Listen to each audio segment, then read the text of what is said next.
Live. You're live! Hello everyone and welcome to the Game of the Year Awards stream with me, Acer, and Theo and Daniel. How are you guys doing?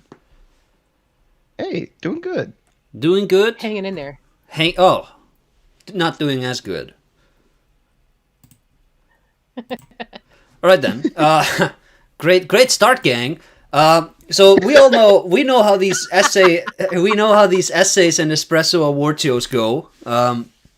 I've been furiously sitting down here recreating new categories because I felt like some of the old categories had gotten a bit stale. So I decided we would do things a little bit differently this year. So I suppose we should just go over the new rules and then we can get going. All right, let's do it. All right then. This is the Essays and Espresso Game Awards for 2025 and 2024. Because we missed last year, we're doing both. And they'll be competing in the same categories. We'll be treating this as one really long year. Just now one big battle royale. Yeah, look, if there's a 2024 game that blows out a 2025 game, that 2024 game gonna get best award for 2025, and vice versa. Except not vice versa. We're not doing a 2024 award. Also, we have to reach some. We either have to reach some sort of consensus on these, or in case we just tire ourselves out talking about the category, we don't need to reach a consensus. That's also viable. No shenanigans of any kind will be permitted. No funny voices or repeating old Simpson jokes or anything like that. Okay? We must have at least seen a trailer for... Mel Brooks jokes? Huh? What about Mel Brooks jokes? That's shenanigans. That is shenanigans. Also, okay, I feel but like that should be an acceptable shenanigan. You know my feelings on Mel Brooks. We must have at least seen a trailer. Blazing Saddles, Young Frankenstein, classics. Very unfunny. Mm-hmm. Comedy ages very poorly. No. Yes. No, don't tell me that.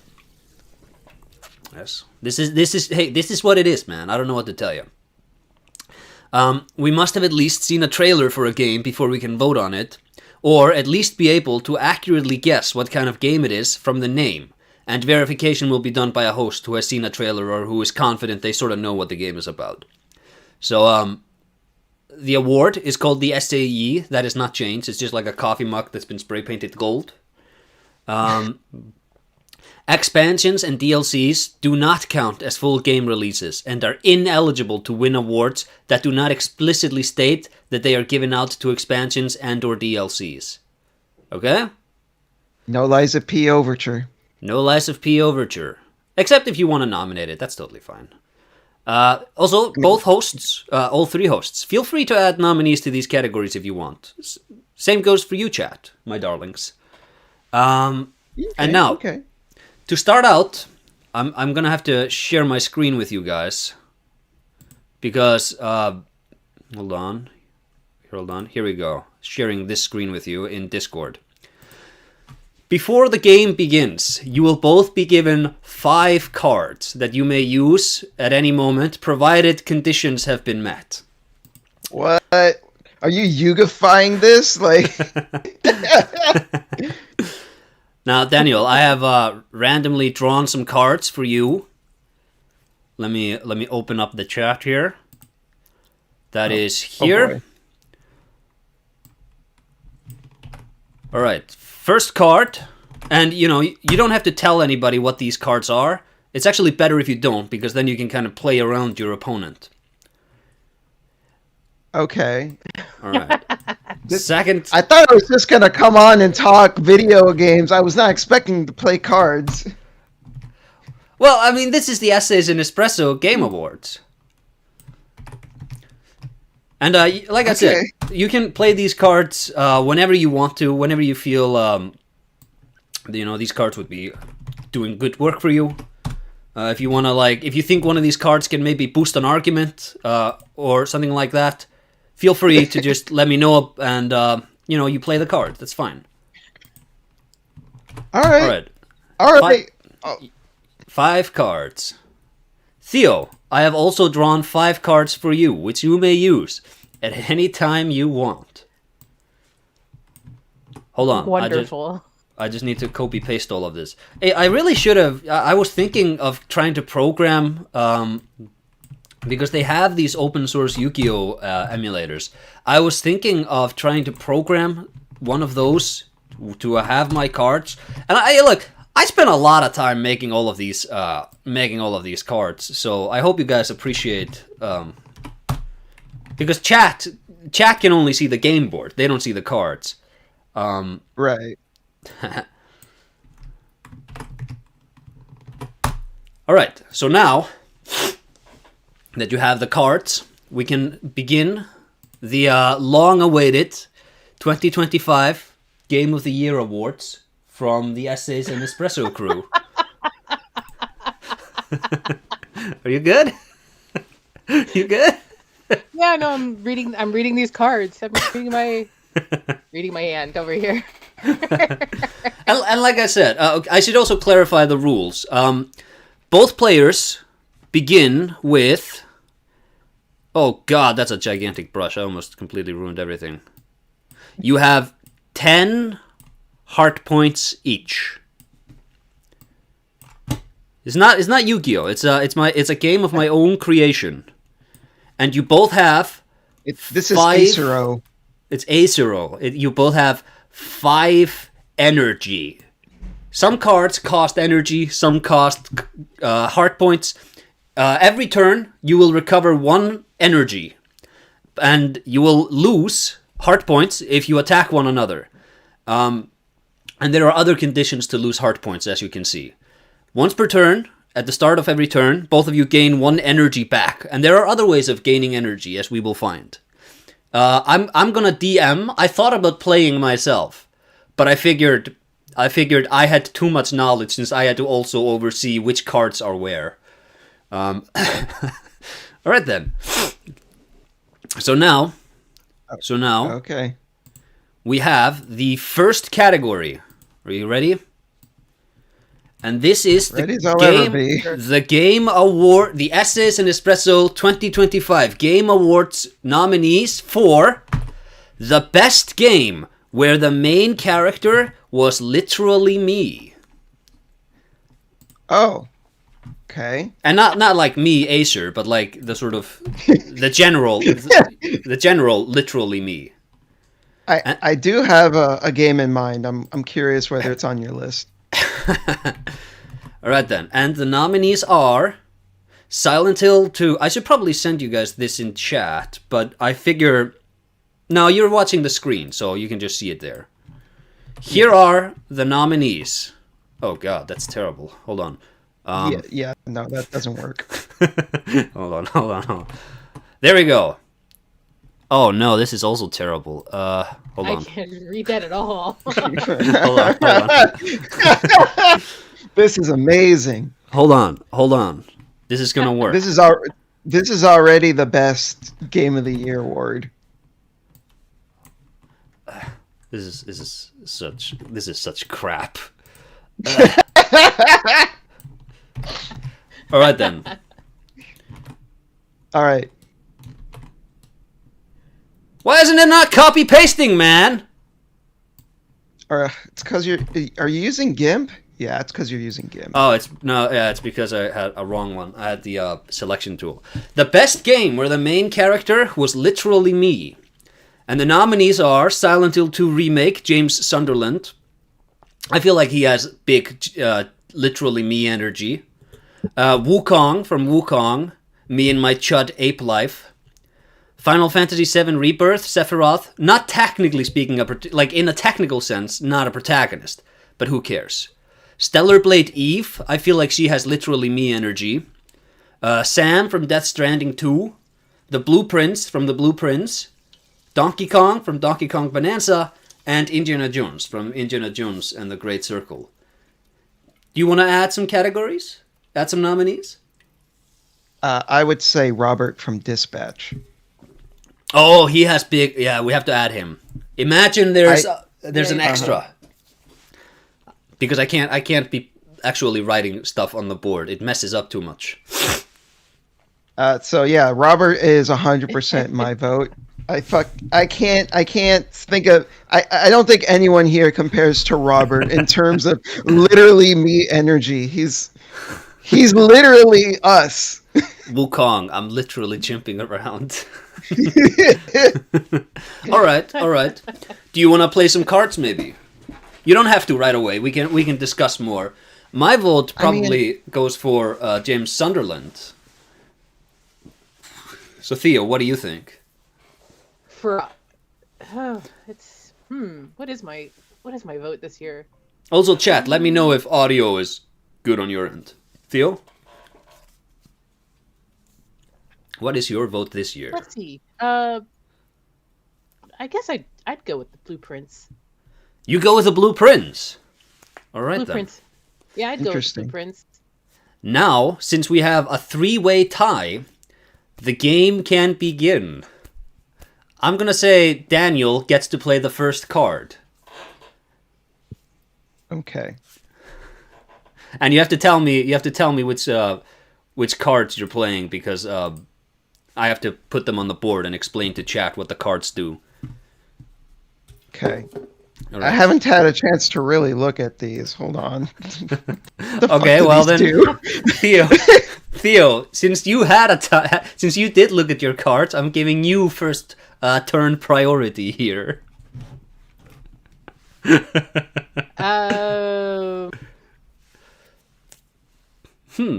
see here. What will you do? Actually, the first one of you to just play a card gets first turn priority.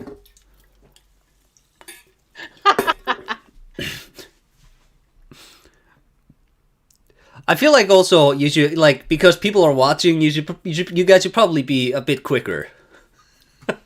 All right, whatever. Give me the right arm of Exodia. Go for it. You're gonna summon the right arm of Exodia. Yeah. Wow, that is a bold move. The 5 pieces of Exodia have no value once they hit the board. You do know that, right? I did not know that. I just saw the. Okay, whatever. Oh, I got mixed up with the no effect and the cost. Ah, shit. Okay. Yeah, that's a. So Daniel has used the right arm of Exodia. It has no effect. Does nothing. No, well, it doesn't have an effect, but it has a cost, which is that you cannot activate other cards the turn you use this one. So Daniel, expert play.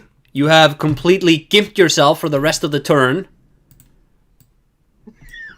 I thought I was making it so that Theo wouldn't be able to use any cards. No, it's the cost. It's the cost to activate the monster effect. I don't even have the rest of the parts of Exodia, though. Isn't the whole point that I need every card of Exodia, and then I could summon Exodia? I don't have the rest of the cards! No, you don't. You just need to have the 5 pieces of Exodia in your hand. You don't need to draw them. You don't need to summon them. But yeah, I don't have them, period. No, well, maybe you could have drawn into them if you hadn't thrown this one out. You've ruined the Exodia strategy. God damn it. This is terrible. Theo, do you wanna play a counter? Do you wanna counter him? Let's throw down Swamp Goblin. You're throwing down the Swamp Goblin. That is actually not a very good move, because the Swamp Goblin is where is it? Swamp Goblin. See, I knew I should have tried to. Here's the Swamp Goblin. I knew I should have actually created a game that handled this for me. This is going to take a bit of time. The Swamp Goblin is 5 attack, 2 defense, and 3 hit points, and it does not have any cost to use. But it also doesn't do much else for you. I mean, it doesn't have any effect to speak of.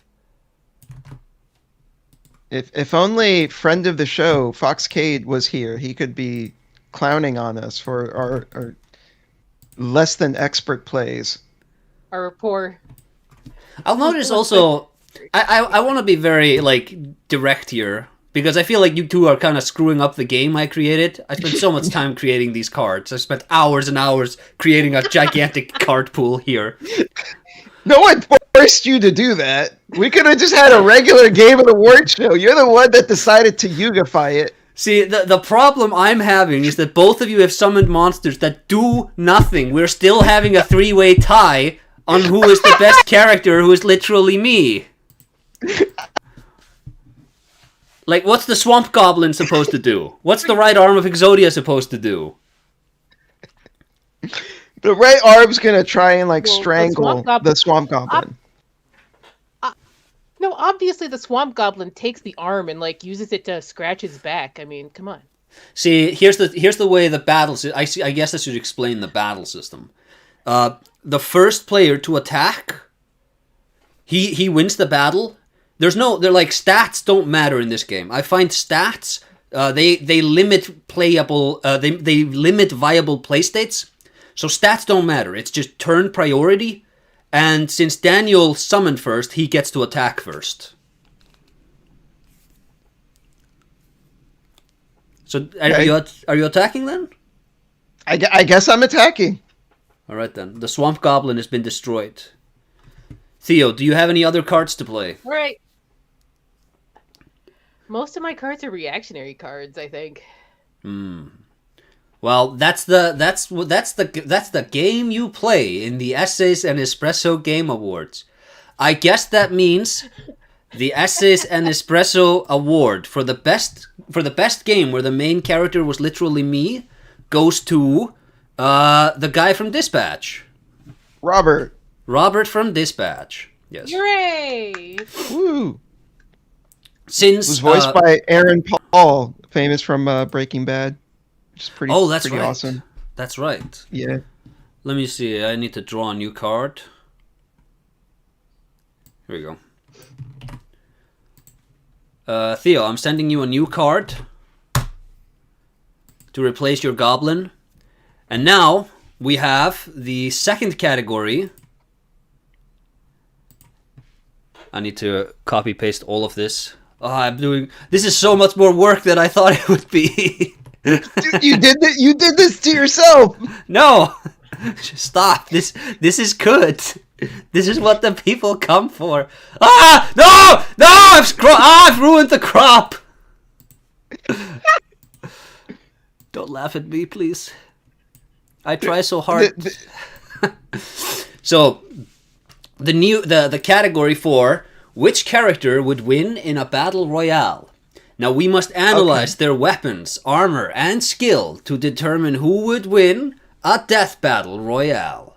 So we have Gatsu from Berserk, we have Astrobot from Astrobot, Indiana Jones from Indiana Jones, Silk from Silk Song, the Blueprints from Blueprints, Troy Baker from Death Stranding. He was weird and immortal with tar powers in this one and is a mummy.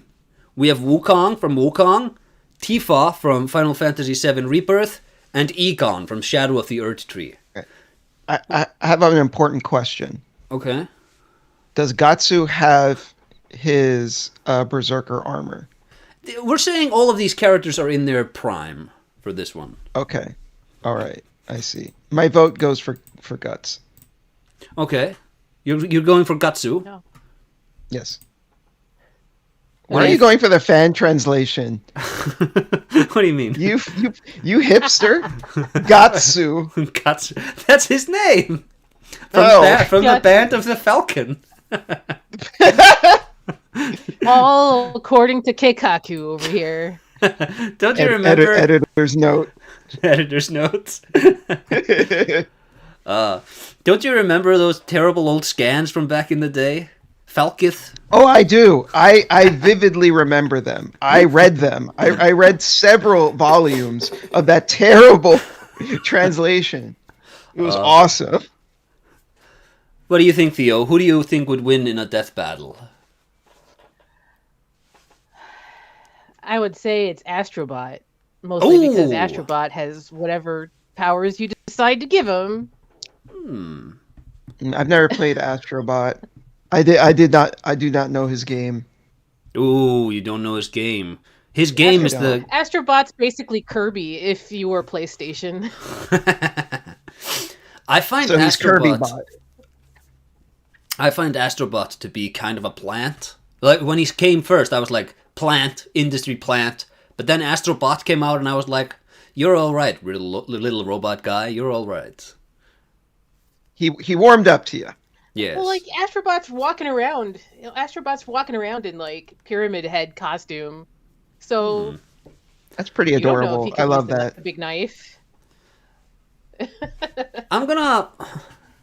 I think I'm gonna give this one, my vote probably goes to Tifa. I think she has the material, I think she has the will to win in a battle royale. I think you make a good point because on top of being physically strong, she does have materia, which That is does true. that expands her capabilities. You know what? As much as I love Guts, I think I'm gonna have to switch to Tifa. I think Tifa makes the most sense. Now, Theo, since it's 2 against 1, you are gonna lose this round unless you play a card to save your life. You know, if you die in Yu-Gi-Oh, you die in real life. This I guess is I'm true. dying in real life. This is true. You have to delete your channel if you lose. You're sent to the Shadow Realm. When the saw blades hit your ankles, you're sent to the Shadow Realm. Right, the harmless dark says. energy discs. What about Sun Wukong? Well, do you want to move? Sun Wukong over here? Sun Wukong, he's interesting. He's kind of like Martian Manhunter from DC because he has every power. I feel like Sun Wukong, he's kind of powerful. He fought Tiramisu, the Skyfather or whatever in that game. Tiramisu? Is he coffee cake? I think his name was like, what's his name? Like Aramatsu? Well, you said tiramisu. Gosh, I could go for some coffee cake. Ooh. Yeah. Yeah, tiramisu. Theo and I are on the same wavelength. I don't eat sweets, guys. Okay, but you love coffee. I mean, you don't eat a whole lot of things anyway, but like... I eat a lot of like cheeses and Delicious. and chicken these days. Chicken and cheese? Delicious Chicken and Chat cheese. does explain your diet. That's from Sword Art Online. Erlang Shan. Oh, I thought you meant Guts. Guts is from Berserk. Isn't there a black swordsman in Sword Art Online too? The main character, There's a lot of Guts Kirito, references all over the place. calls himself the Black Swordsman. Was Sword Art Online maybe the first one to have the black swordsman and Berserk copied it? No, because Sword Art Online came out way after. Interesting. How do you not know? This is a bit. There's no way you don't know this. You got me. You got me good there, brother. Okay. What about Silk from Silk Songs? He's a little buck guy. She can probably silk up Wukong. I feel like Wukong, there's probably a chapter where a buck went into his brain and paralyzed him for 1,000,000 years. That sort of happens in his adventures. I think you should also consider, though, that Silk there's is a lot of literally a things that bug. go west. Yeah, she's like literally a bug that she goes Shaw. Like, she's literally like a tiny insect. Shaw! I didn't like her game. I liked Hollow Knight. I didn't like her game. Tiny insect. I own it. I haven't played it. Yeah, I guess same here. I haven't played it yet. I played a few hours. My problem is that it has diagonal pogo down attacks, and I know you can swap and you can get like normal down swap attacks, but it's so bad. Just the game feel of like having to swoop to the sides down. Yeah. So it's 2 for Tifa, 1 for Sun Wukong. Are we calling it for Tifa, or do you have a card to play? Theo. I guess we'll call it for Tifa. All right then. Daniel, are you going to attack Theo directly? I guess I am. All right then. Theo. Hold on, I gotta... I mean, he did swear and work over these cards all day. 9. You have 9 heart points left, Theo. Also, the reason you haven't been, you people haven't been getting more energy, is because it maxes out at 5. Okay. Well, I just want you to know because I feel like people are questioning the energy system.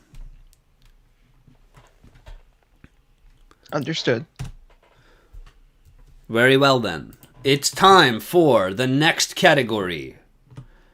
And this is the Essays and Espresso Award for the Best World.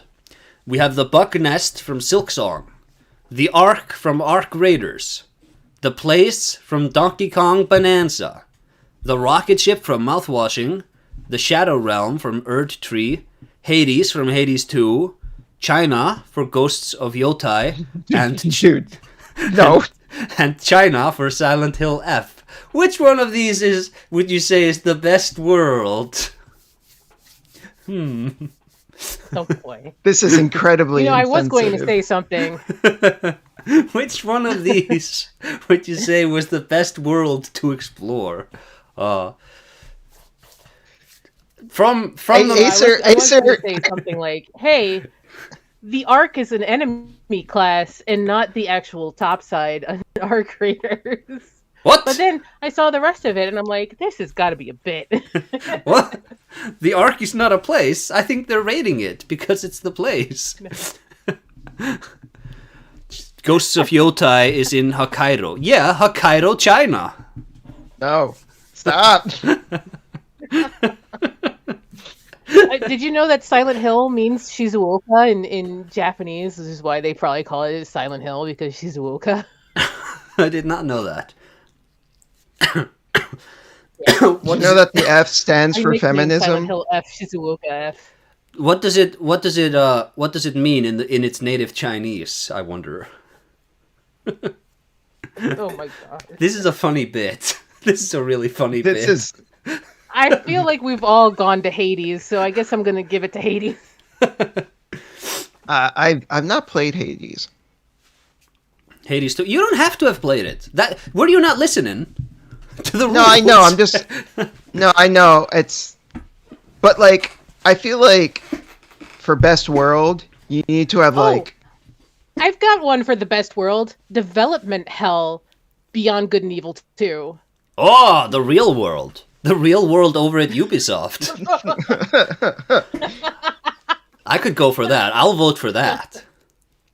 No, but this is the best world. I think that's the worst world. So, what specific way do we mean best? So it's nebulous. Right. You can bring to best whatever you want. Whatever you think is best, you can have that be best. So I really like the rocket ship from Mouthwashing because, All right. I mean, it's a pretty short game, so it's very dense and detailed, and you get really familiar with the rocket ship. And as the game goes on, especially given how the story plays out, all the little differences that you notice as like time elapses become really apparent to you. And I think it's just super well designed, and it fits well with the story, and it also gets across the themes regarding just like this. We're in this future, but like it's still representative of how like shit things are, and like even though they work for this like delivery company in the future, like their ship sucks. It's like held together with scotch tape and twigs, essentially. You know, it's even in space with such advanced technology, like humans are still the same. We're still doing the same things. We're still trying to like spend as little money as possible to make as much money as possible, and treating people in the worst ways possible to maximize those profits. I think it just so perfectly gets across the idea of the game, you know, Right. through just like exploring the ship. All right then. You're going for mouthwashing. Yes. I think the Chat Shadow... is voting for Farloom from the Silk Song. Chat, are you voting for Silk Song? I'm voting for Shadow of the Earth Tree, I think. Theo, where are you at?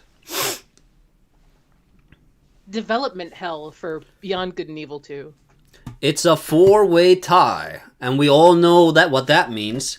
It's time for another round of the Essays and Espresso card game. Theo. It's time to duel.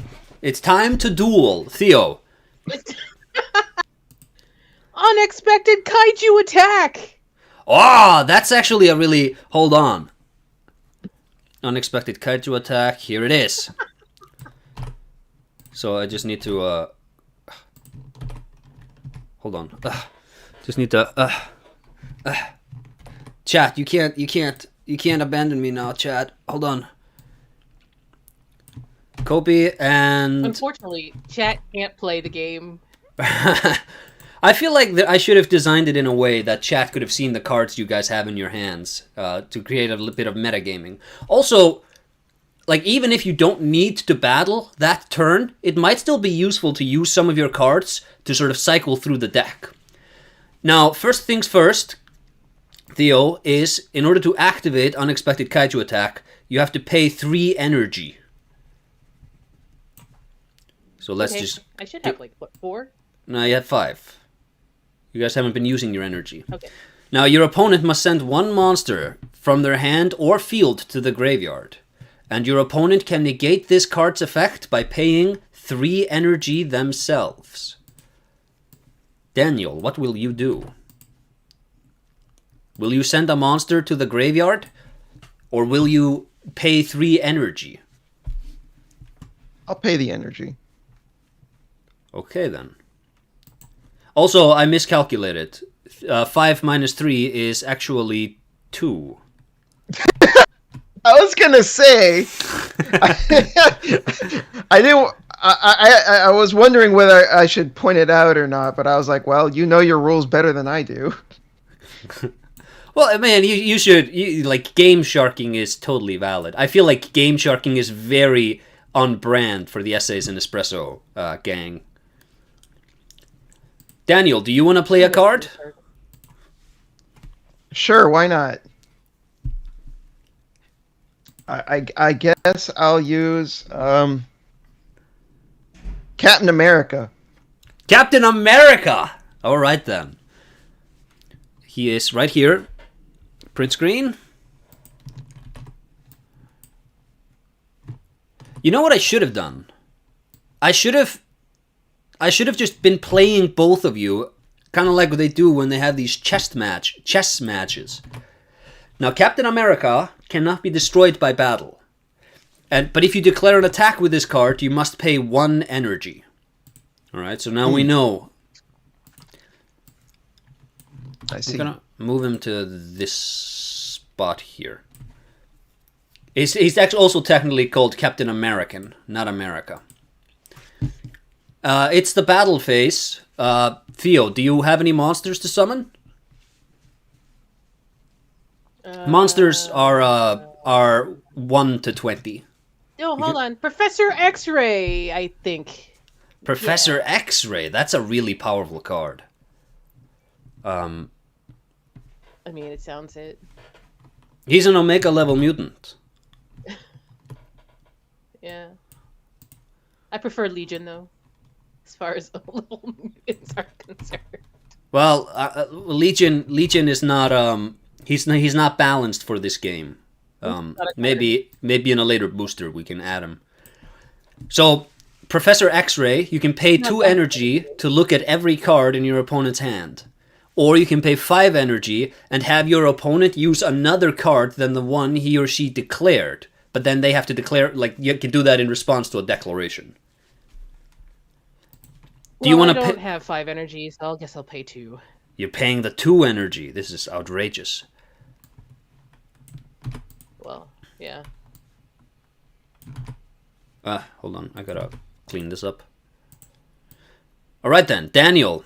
I'm gonna have to expose every single card in your hand. Okay. So Daniel has Daniel has number 4, the Destruction Alchemist, an old meta card from back when milling was a really powerful strategy. And he also has the Fastest Draw in the West, where, well, we all know what that does. Alright then, it's the battle phase. Does anybody want to battle? Sure. Alright then. It's technically speaking Theo's turn because he We just need battle summoned. music. Oh, do you want battle music? Yeah, well, Yu-Gi-Oh! we do need battle music. battle We need battle music. music. But don't get yourself struck for battle music. Oh, everybody just hold on. Is Konami gonna come down and send their ninjas after you? No, surely not.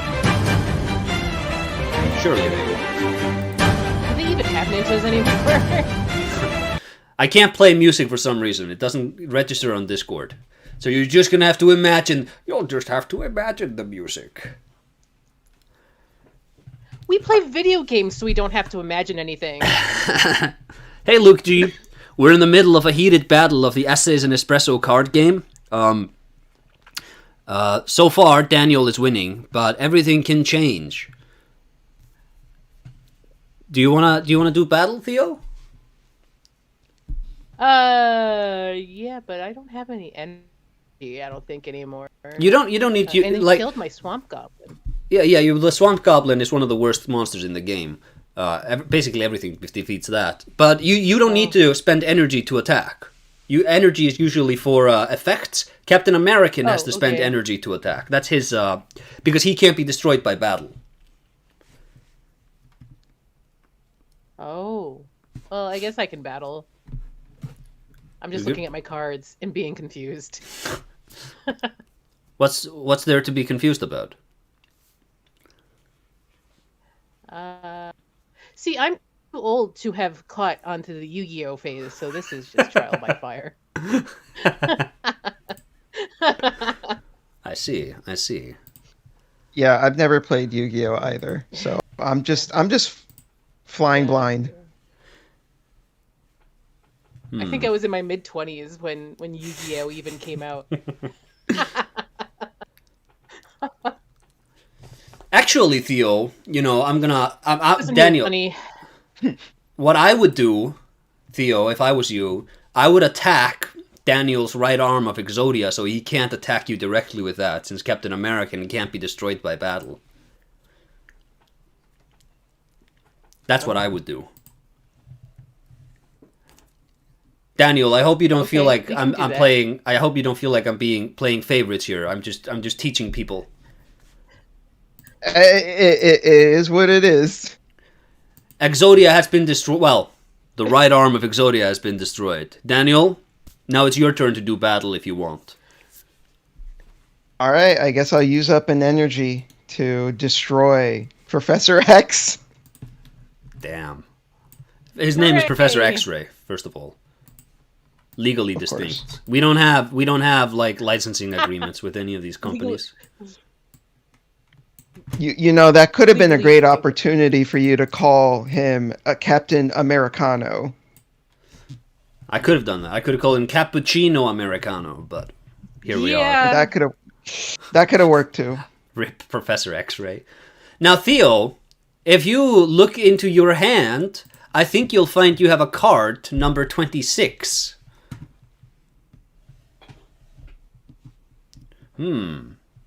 But you can't play it because you wasted all of your energy. I guess. Yeah, I know. This is. I have no energy. That's the end of the round, I think. All right then. That's the end of the round. Terrible. We're back here. Yeah. So it's still a 4-way tie. You haven't. Most of the cards, by the way, I need the viewers to understand this. Most of the cards have something to do with forcing the other people in the call to change their opinion so that we can avoid having these endless ties. But you guys are not playing that you are trying to play this like Yu-Gi-Oh! When that was never the purpose. You've constructed this cage of your own volition and placed us in it. It's still a 4-way tie unless people. Also, I need to start dealing out more cards. Hold on, I'm gonna give both of you, I'll say, 2 more cards. Yay! This is actually a pretty funny card. Daniel, I'm giving you this one. Okay. And I'm giving you this one. Theo, I'm giving you 2 more cards as well. Yes. Okay, that's a pretty funny name. I'm giving you this one. No, not that. That's the wrong window. Speaking of card 22, I still need to watch that new Fate anime. Apparently it's pretty good. Whoa! That was almost a spoiler, Daniel. Hey, I didn't say anything. I was very vague. You don't know. Maybe she has card 22 as well in her hand. You don't know. You don't know. Okay. All right then. I guess, does anybody want to change their mind, or do we have to do another round of battle? I'm going for Tifa. Daniel's going for what was it? Gatsu? No, I'm going for Tifa as well. I changed it, remember? Wait, then we're both going for it's a 2-on-1. It's not a tie. Why did we have to do battle? I don't know. I told you that I switched. I was like, oh, because you brought up Tifa and you brought up her materia, and I was like, oh wait, that's a good point. Her materia gives her like way more. I think you were the one. capabilities. I think you're the one who brought up the materia, and I was the one who was like, "Oh yeah, she does." All right then, Tifa wins. Yeah, Tifa wins. Okay, whatever. Hooray! Do you wanna litigate this? Do you wanna keep this in litigation, Daniel? No, it's fine. The next award, the next Essays and Espresso Award, goes to the best character design. And the nominees are Mesmer with the snakes from downtown, the girl from Hades 2. I think she's called Hadesette, but I'm not sure. And the corpse guy from Mouthwashing. I think he's called Jake. Also, I'm terribly sorry about this. This is very unprofessional. You both should have recovered a bit of energy. His name is Curly, not Jake. I don't know where you got Jake from. Well, we'll see. His name is Curly, you think? I know, because I've beaten the game like 3 times.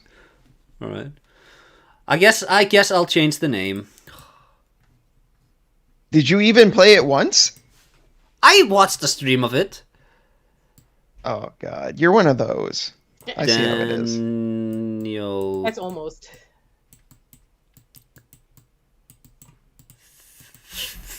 It's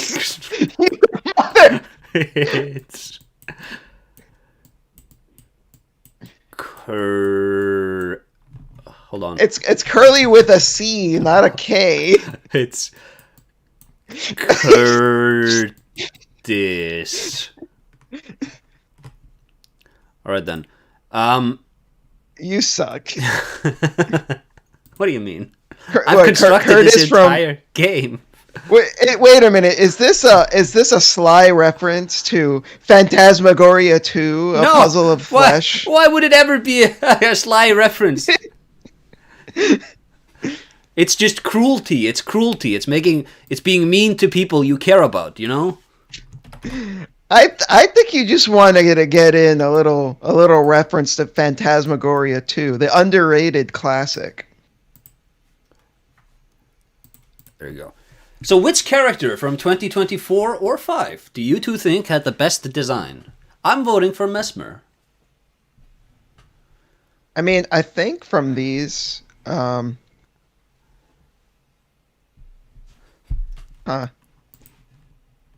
Probably Curly. Probably Jake or Curly, you say. Theo, what do you think? Yeah. I'll go with the corpse guy. Okay. Oh, we're on the same side. Oh, wait, yeah, that's the same side. I guess he wins. Yeah, All right, then. he just All right, wins. Hooray! All right, then. That was the smoothest one yet. Well, I feel like because we're on a roll now, you know, we know how the game works. We all get that. Hold on. I think I get it. There we go. So the fifth nominee is for the biggest surprise. This category merges best surprise and biggest disappointment from previous years. So the nominees are Night Rain didn't suck, Silent Hill 2 Remake didn't suck, Indiana Jones, apparently it has some immersive sim stuff in it. Intergalactic. Does it? Apparently it does. I've been told by people that, not like super deep, but like that there is some immersive sim sensibilities in it. Okay. Intergalactic, nominated because of instead of a public hanging, Neil Druckmann was allowed to make another game. That was a big surprise to me. I guess so. Unity blew its brains out. EA is going private, and computers now cost more than cars because we need AI data centers so that the morons can make crying cat videos to post on Twitter for other morons. GDP enters into this somewhere, I'm told. Which of these is the biggest surprise? There's a few surprises here. I was honestly one of those people that was drinking some massive haterade before the Silent Hill 2 remake dropped. I was fully expecting that game to be completely terrible, and I was genuinely surprised that I really enjoyed it. All right, the then. medium was not very good, so you were right to not Most of their games are not very have good. any faith in that. They also marketed it really poorly. Like, they did not show off any of the quality that I found in the game up until like 3 weeks or something before release. It was insane. So yeah, Silent Hill 2 remake is not. No, They go had to ahead. I'm not sorry. do anything because of that video that people voted for or something, where the It's Trauma thing came from.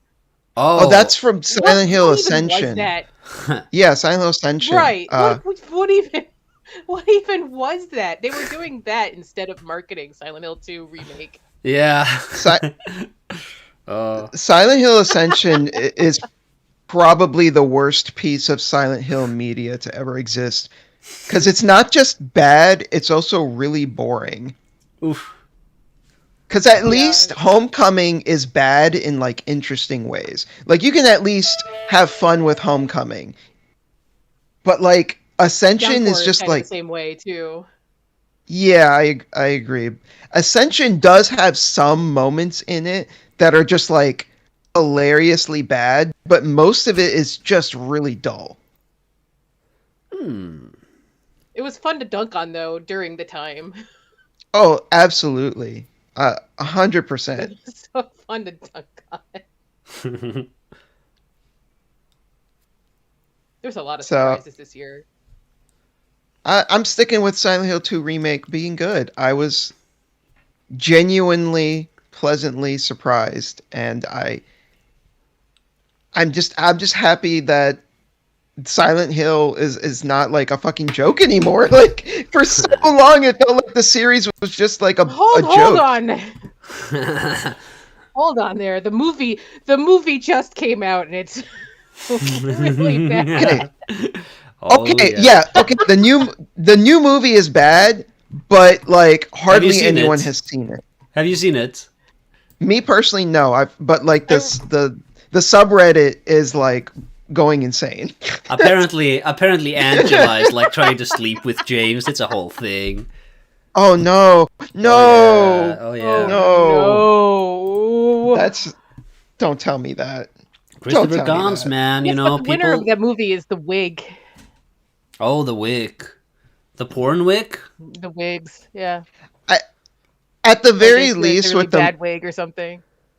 At the very least, with the movie being bad, or even Ascension being bad, they don't have any staying power. In the same way that, like, oh yeah, like Homecoming and Downpour were supposed to be like these the big releases for the series.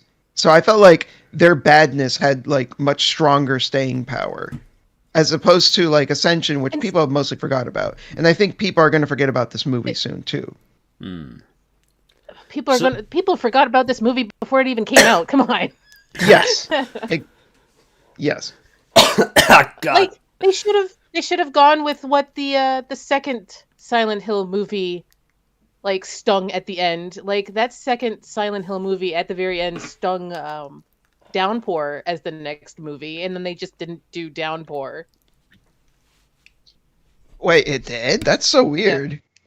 Yeah, no, like so the last 20 seconds of Silent Hill 2 has Alyssa and not Jon Snow get into the truck of some guy from Silent Hill 1 and he drives off and the prison bus passes them on the opposite side going to Silent Hill. It's stinging Downpour. That's so a Downpour movie sounds I so know. strange. Why would anyone want to make a movie on Downpour?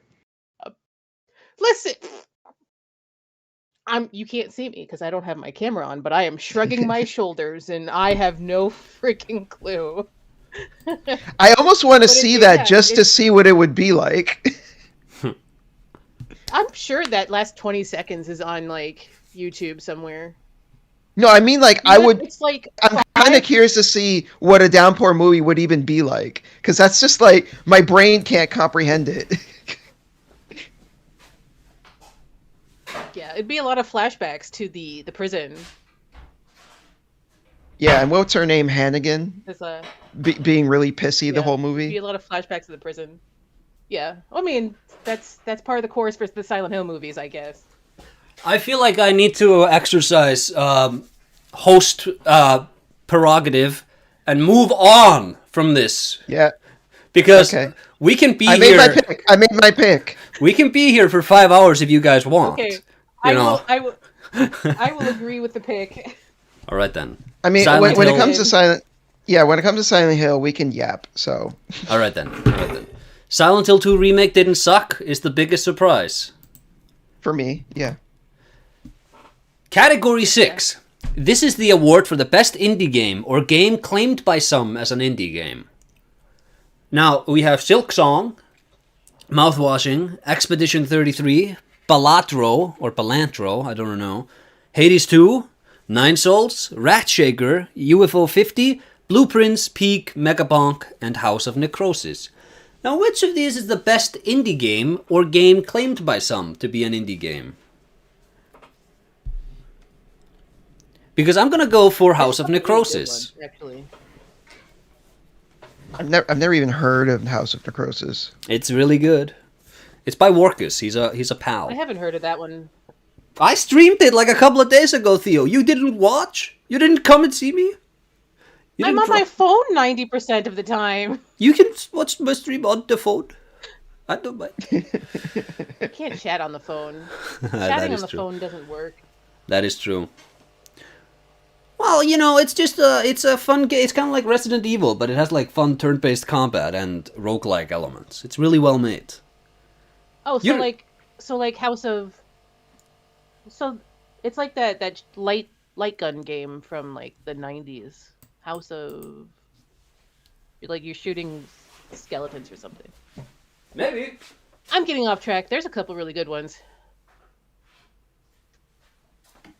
I think I'm leaning towards UFO 50 just because it's 50 games for the price of one, and most of them are really good. It's just I really liked what I played of it. I think all the games are like super varied, super cool. You've got like an RPG, you've got a horror game, you've got some platformers, you've got some beat 'em ups, you know, like the puzzle games. Like there's so much variety, and it's for a reasonable price too. I think it's like what, like $25-$30 for like 50 games. That's great. All right then. Expedition 33 has like 33 games though. No, it Well, doesn't. Nine Souls has 9. Nine Souls has 9, Hades 2 has 2. Everybody furiously like, trying to figure out, is there another number? Is there another number? Okay, but UFO 50, that's 50. I'm just saying, That is true. highest number here. The highest number, we all know quantity beats quality. That's what Daniel thinks. We all know that. But, maybe... That's right. Got some coffee while you two were talking Silent Hill. That's why I went for so long. Yeah, I posted the Silent Hill ending scene in the chat. I'll have to check that out later.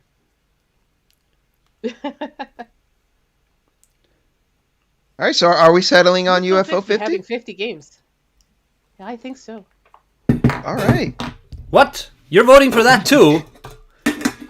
Outrageous. Did you just like drop everything in your apartment? No, I have some cans stacked up, and I was trying to stack them up again.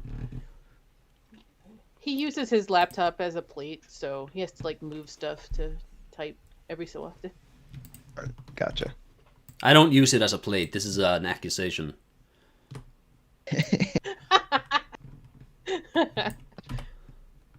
The slander will not go unpunished. Let me see. The next category is for the game which could be most improved by being an immersive sim instead. Now we have the nominees are mouthwashing, and specifically the mouthwash could have been used to maybe make doors slippery and rust metal hinges on doors, making for emergent gameplay. We have Silent Hill 2 Remake. The radio should have been able to hack electronics in the environment to activate turrets and drive cars into walls to make shortcuts. No, stop! Hold on, hold on. I hate this. Final Fantasy VII Rebirth. Different materia should have had different effects, ranging from physics fun to creature spawning to AI manipulations, and Clout should hurl materia at enemies like Pokeball to create these wonderful effects. He should also hunt little girls down and feed on their life essence. D. Ghosts of Yotai. Wait, do you want it to just be Vampire the Masquerade Bloodlines? No, I was thinking Bioshock. Oh my god. Oh, I guess you're right. Okay. Ghosts of Yotai. It's the little girls that gives it away there. Yeah. I was focused on the life sucking. Ghosts of Yotai should have... you could put it in... You could put it in like Soviet Russia, like that other game that's a immersive sim with the robot strippers. No, the other not one. Singularity. They have a Astro Heart, something heart, Atomic Heart. That's the one. Yeah. We have D, Ghost of Yotai, which should have a deep metallurgy minigame where you can forge knives and keys and shurikens and such. And then E, we have the blueprints. The blueprints should be able to place mines for enemies that chase him, and there should be a mission where he has to scale the Statue of Liberty, and you can use the mines to do that. The game does not provide this level of depth as is. Which of these is the best game that could have been easily improved by being an immersive sim instead? And people, feel free to nominate some of your own. Which game would be improved by having a foam gun? I like foam guns. From Prey? Yeah, from Prey.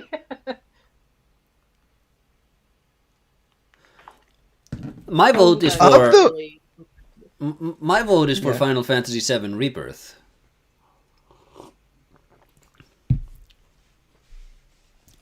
But what do you think, Daniel? Do you think the mouthwash should have been like making floor slippery? I'm leaning more towards Ghost of Yotai because as it is, let's think about it. I feel like mouthwashing has has a very strong vision for what it wants to be. And what it is unique for what it is. Okay, Ghost of Yotai's vision is to just be another open world action light RPG thing that we've seen a million times before. So what would make it better is to add those immersive sim elements to make it special, and not just another like, oh, I guess it's just the same crap that we've been playing for the past like 15 years. But why Ghost of Yotai then, and not Silent Hill 2 remake? We could hack electronics like in Watch Dogs. That sounds offensive. Huh? Watch Dogs is pretty offensive. All right then. I yield. Theo, what do you? Which game? That's my first dunk on Ubisoft. First of many. Don't you worry, Chad. That's what I was thinking. Hopefully the first of many. Theo, which of these games? Well, actually, the first dunk was on BTE 2. Oh yeah. All right, my vote goes to whichever game is better with a foam gun. I think that's all of them. I don't think the Blueprints could have used a foam gun. I don't think that's in his repertoire.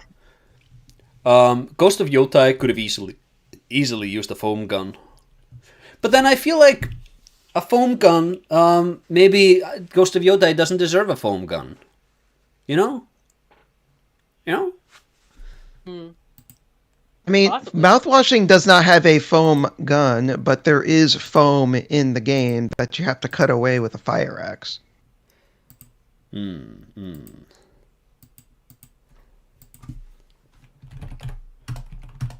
right, Chet. You got a game that would be improved with a foam gun? Chat. Pathologic 3. Did Pathologic 3 come out? Yeah, I mean, technically that's a 2026 game, so it doesn't count. It doesn't count. But I think we can agree regardless that it would be improved with a foam gun. I'm throwing it to the people. I'm giving it to the people to vote for then. Which is the best, as if it had immersive sim stuff? Chat, you can vote. But nobody's going to vote. It's just going to be like 0. And we're going to have to do another round of Yu-Gi-Oh! I think we should do another round. We're inconclusive about which one of these would be best. So let's do another round. I believe, Daniel, it's your turn. Okay. Battle music time. Are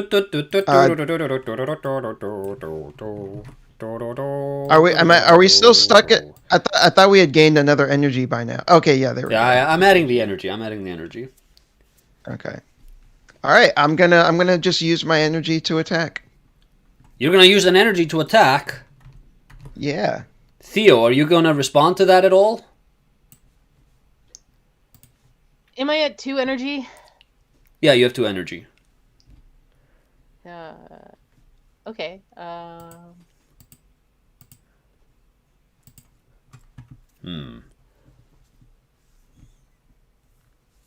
I'm going to use 21.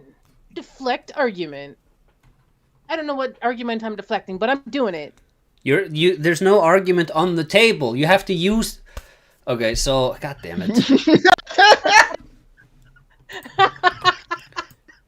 See, you could have used that to god damn it. You could have used that in an argument. This is one of the best cards in the game because it forces your opponent. It like shuts down an argument your opponent made for the cost of 2 energy. But you have squandered that card doing nothing. And now you have 0 energy again, and you're down to 8 heart points. And we're back to this. Which one of the games would be best improved by being an immersive sim instead? Chat is saying Silent Hill 2 Remake and Ghosts of Yotai. I feel like that then, well, so we've diluted the voting pool, so it's 1.5 votes for Ghost of Yotai, 1 for Final Fantasy VII Rebirth, and Theo, you refused to vote, I think. Didn't you? Well, I was looking for a game that would be improved with a foam gun. Well, you can just pick. Just pick one.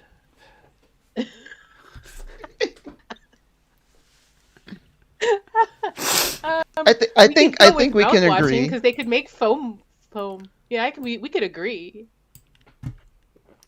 Now, I was gonna say, I think we could agree that Ghost of Yote would be way sillier and way more awesome if it had a foam gun. I mean, come on.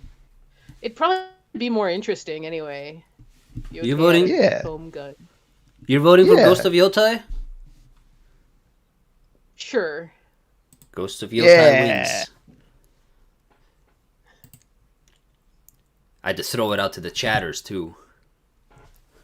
Now, this is a returning category. This is a fan favorite. Oh no. Okay. Well, this is a good one. What do you mean?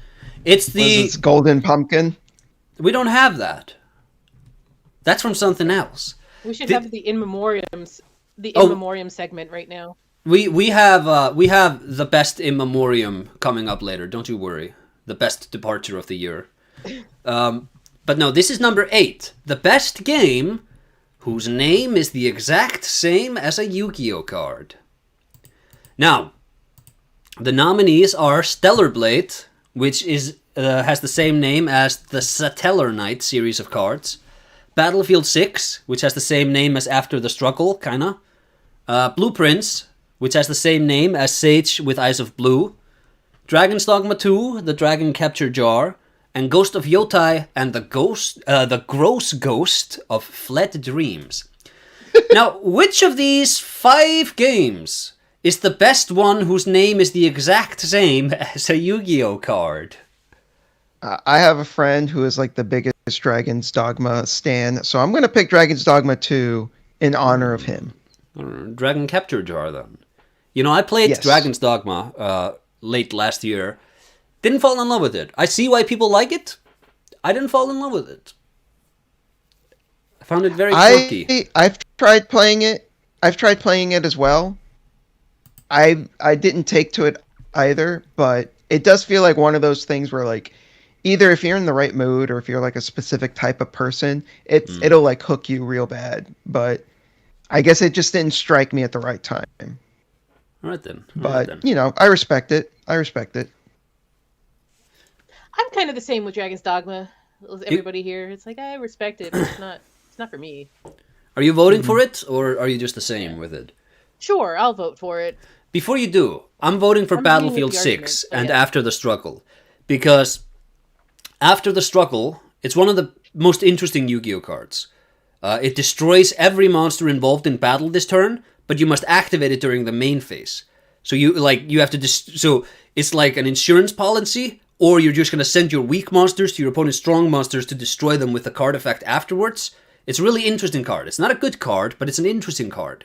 And in its original Western printing, it was called After Genocide. And my friend has that printing of the card. And that's why I'm voting for it.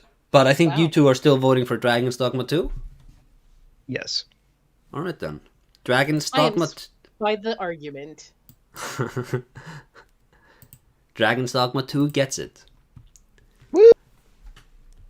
No, we're flying by. We're flying through these. I may have to add some last-minute categories in order to pad things out. I'm sure we'll get into another Yu-Gi-Oh battle, and that will like drag things out for another half an hour. The next category, this is another fan favorite returning category, is the best game with a prominent car. And the nominees are Death Stranding 2, the Death Stranding mobiles, Arc Raiders, the Mustang, Star Wars Outlaws, there's probably like a speeder outlaw car there, Silent Hill 2 Remake, Silent Hill 2 Remake, the car with Mary's corpse, Indiana Jones. Spoilers! Indiana Jones, he's probably driving some sick 1930s car, and Wukong with his cloud car. Which one of these is the best game with a prominent car? Can we add in Resident Evil 9? No, it's not out yet. Leon freaking Porsche. It's not out yet, Leon sadly. Porsche is so cool. Oh, Leon, so cool. I really like the idea of picking... I really like the idea of picking his cloud car, the Wukong cloud car. Let's go with that.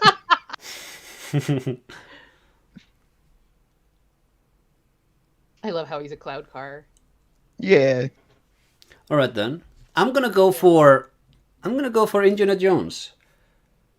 I think he has a good vibe to him. I think he probably drives a cool car in that game. Theo, what do you want? What are you voting for? See, I would choose the Mustang. Oh There's yeah. Arc Raiders and Mustangs. Yeah. All right then. You would, but Okay. But there are better cars than Arc Raiders that you have no idea how those batteries are still around after like 300 million years of them being around. Topside. Those cars are pretty cool.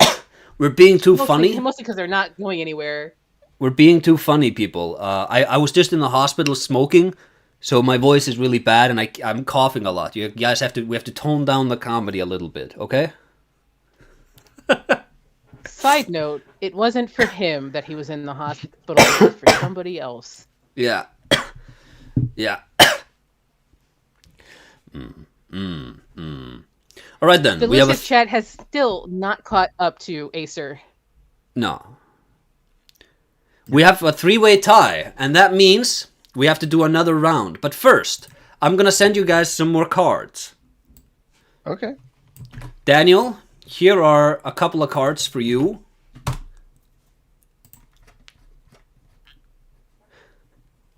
Acer, what is your extensive opinion over the newly released For Honor character? Acer, do you play For Honor? Is this like deep lore that I never knew about you? I'm the world's greatest, the world's foremost For Honor player, I'll have you know. Oh my. I've never played that game in my life. I had assumed that game was just dead. I thought so too. But apparently there's a new character coming out according to this chatter. Well, I don't have an opinion on him, unless he's like a cool guy. Theo, it is your move. How many energy do I have now? You have. I'll. You know what? I'll say you have 2 energy. I'll be nice. 1. No, I'll say you have 2. Daniel, you don't get an extra one though. You have too many. That's fine. Now, which card, Theo, do you want to play? Let me look. I've only got so many energies. Keep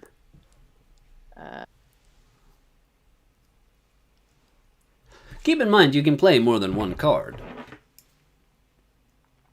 I find it interesting that this is not the first time. Also, I've been asked about For Honor. Who is this new character? Is it like a samurai? From Japan? From China? Character. I played like For Honor for 10 seconds when it first came out. Also, let's try 36, the candle that can handle. Oh! The title's funny. The candle that can handle. What up? Jesus, I need to stop smoking. Drink some water, man. No, it's good. I'm good.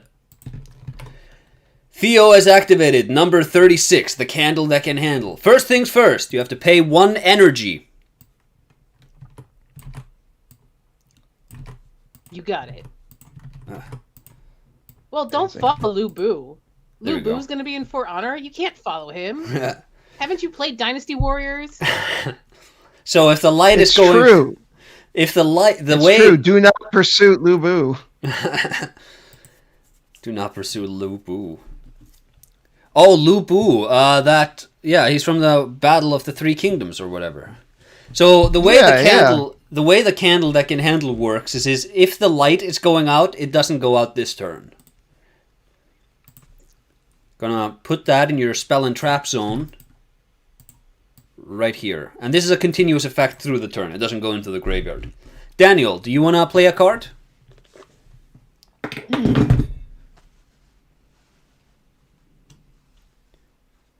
Can I just hit her life points directly or no? You can try. I can try. You can try. Well, she might have a counter in her hand. Okay. You gonna try? I'll try. All right. Well, you have to pay the cost to attack. Yes. And now she gets an opportunity to respond. Theo, do you have a monster to summon? Or any cards to activate?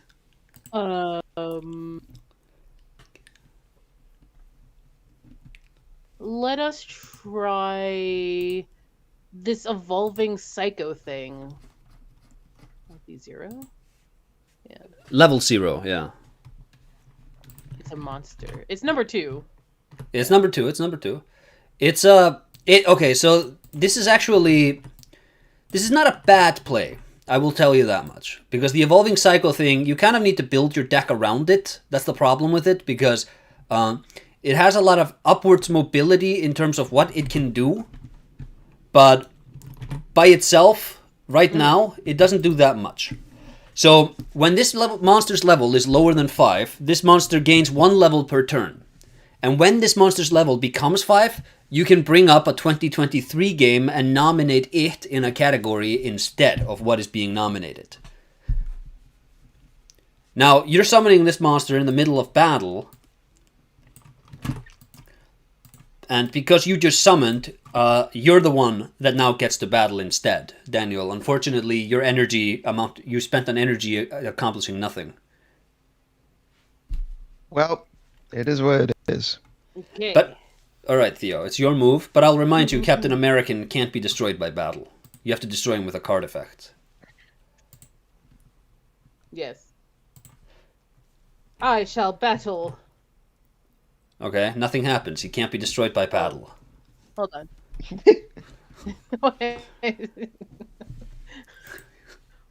I feel like you guys aren't taking the game seriously. Can I do a card instead of battle? Yeah, sure. You can do a card. I will use 27 and Blessing of Easter Island. The Blessing of Easter Captain Island. Americano. American. We don't have Captain Americano. So the Blessing from Easter Island, first of all, Theo, it's very clutch for you to activate this card because you only have the 1 energy to spend. But it's also a very good card for you to use. The Blessing from Easter Island turns one of your opponent's monster into stone. So Captain American has been turned into stone. Oh. Yes. Well then. I'm gonna... If he's... Okay, but if he's turned to stone, that means he's still there, and he can't be destroyed. He's just stone now. Stone monsters don't have effects in the game. But Theo, you can't attack again because you already wasted. You whiffed an attack earlier before you turned him to stone. So Daniel, it's your move. Yeah. What do you want to do? I'm going to summon the 2-eyed Cyclops.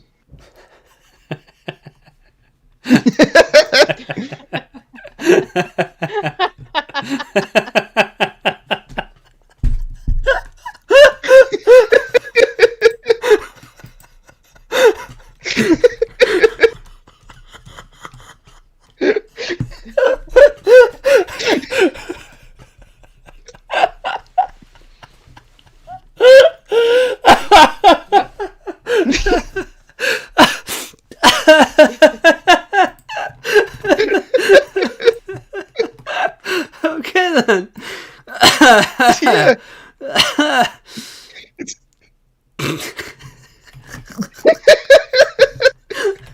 You were waiting for that one.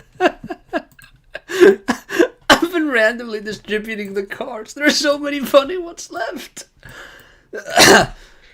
Number 10, the two-eyed Cyclops. Such a stupid idea. He's just a guy.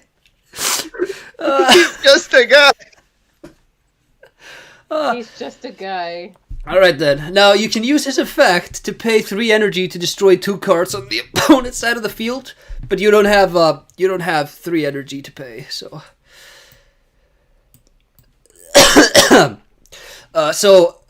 you could attack if you wanted to. Alright, I'll attack. Unfortunately for you, the candle that can handle is going to prevent the light from going out this turn. So the evolving cycle thing remains on board. Okay. Alright then.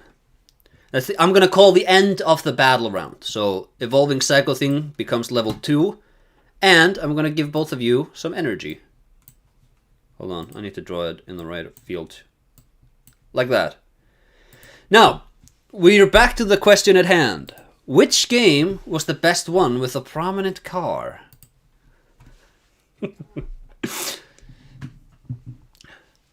I'm still going for Indiana Jones and his cool 1930s cars. I like how many cars we have on the field, by the way. I feel like the game state has really evolved in an interesting way. I mean, the only thing is there even actually a car in that game? Indiana Jones, there's probably a car. Yeah, probably. We don't know for sure. Okay then. The whole game could just be him in ruins, for all we know, or temples or whatever. I refuse to believe that. Todd Howard would not do that to me. Todd Coward wouldn't do it to you? How dare you? How dare you call him that? He might even be the god How coward. dare.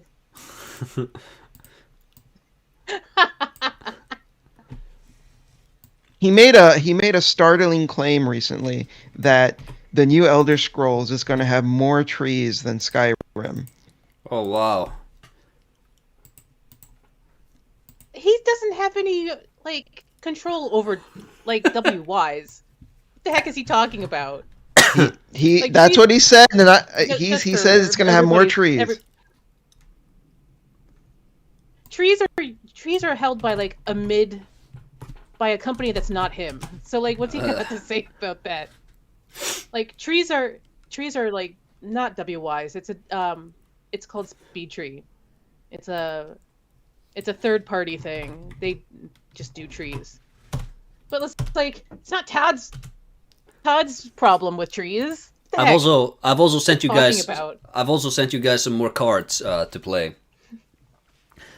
In case we can't reach resolution and we have to do battle again.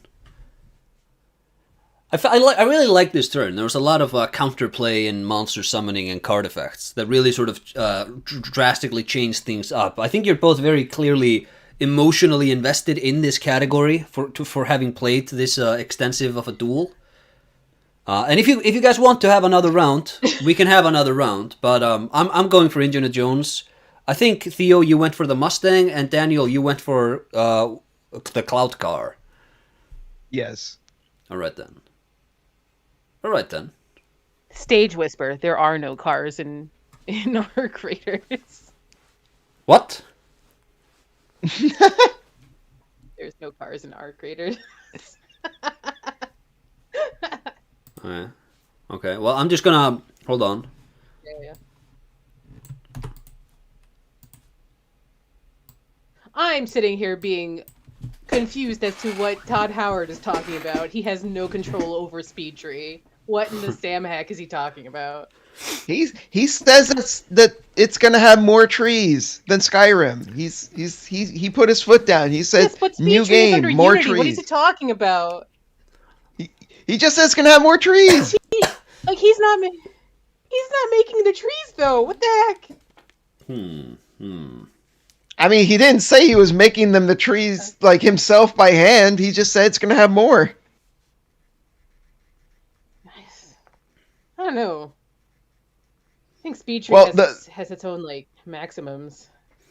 Okay, so the reason why he said this because there's a guy named Annie Austin who made a video recently counting all of the trees in Skyrim, and that like kind of like the fun thing that he did in the videos that like he got a bunch of people to just make a random guess, and at the very end he got Todd Howard to guess, and and Todd Howard, while he was guessing, he was like, "Oh, I think there's like such and such amount of trees in Skyrim," and he's like, "But whatever," he's like, "Whatever amount of trees are in Skyrim, the next Elder Scrolls is gonna have more trees." Ugh. Yeah. Yeah. You know, considering Elder Scrolls is probably on smart refrigerators by now.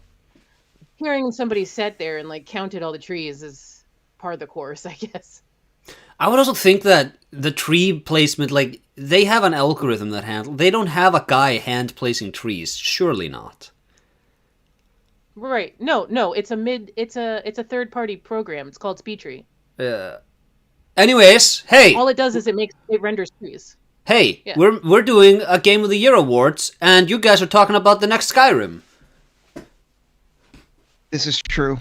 I'm talking about trees. I'm calling it. We Which have is to part do. of the course for me.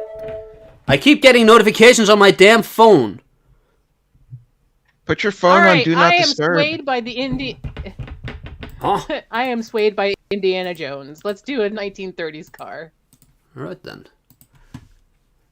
In which case, I'm going to give you back the health I took from you for claiming Arc Raiders doesn't have cars. I didn't claim that. No, Theo did. I had to give her a penalty. I did. He took away health for me. The next category. This is the one we were talking about earlier, actually. It's the In Memoriam, and it's the award for the biggest departure of the year. So we have Boken. I think he's in Brazil or somewhere. He couldn't be here today. The days of Jeff Keighley hosting bad showcases. I wrote this last year because he did a really good Game Awards or TGS or something. But then I was like, some of these have been kind of really weak. bad ones. He used to do atrocious ones, but his recent ones have been better, I feel. The Bloodborne remaster. Yeah. No? When the floor is his Spike TV, like game shows that were on television in America on the channel Spike TV. When that's the floor, there can only be going up for Jeff Keighley. I feel like okay. Considering Keighley's family is a bunch of people who are big shots at IMAX, you'd think he would have been better from the start. He was like, no, video games and the Muppets. We have Bloodborne remasters who are in the mud. Bloodborne remaster deniers are in the mud right now. I have insider info or a lie I just cooked up. You can decide, chat. That'll knock everyone's sock off. Jeff Keighley and Kojima's friendship. That might be the biggest departure of the year. And live service games. I was thinking that too. Live service games. Did these die? Are these dead? Does anyone think this is viable anymore? So which of these is the biggest... They're not dead, but Anthem. Just the shout out Anthem to Anthem. Yeah, it just died. Oh, that's right. Oh yeah, New died, World's also dead. Yeah, New World's also dead. But live service, I don't think is dead. They want to turn BG&E 2 into a live service game. That's what I just read. First of all, BG&E 2 is still in development. Yeah. Second of all, Ubisoft wants to make it a live service game. Yeah, it's crazy how they've spent $500 million on it, and you're like, yo, dude, I don't want a $500 million sequel to Beyond Good and Evil. And the people who like $500 million games, they don't give a shit about Beyond Good and Evil. What are you doing? Also, not just $500, like it's killed 3 people. That's right. Like it's literally killed 3 people. Like BG&E 2 is literally haunted. Oof.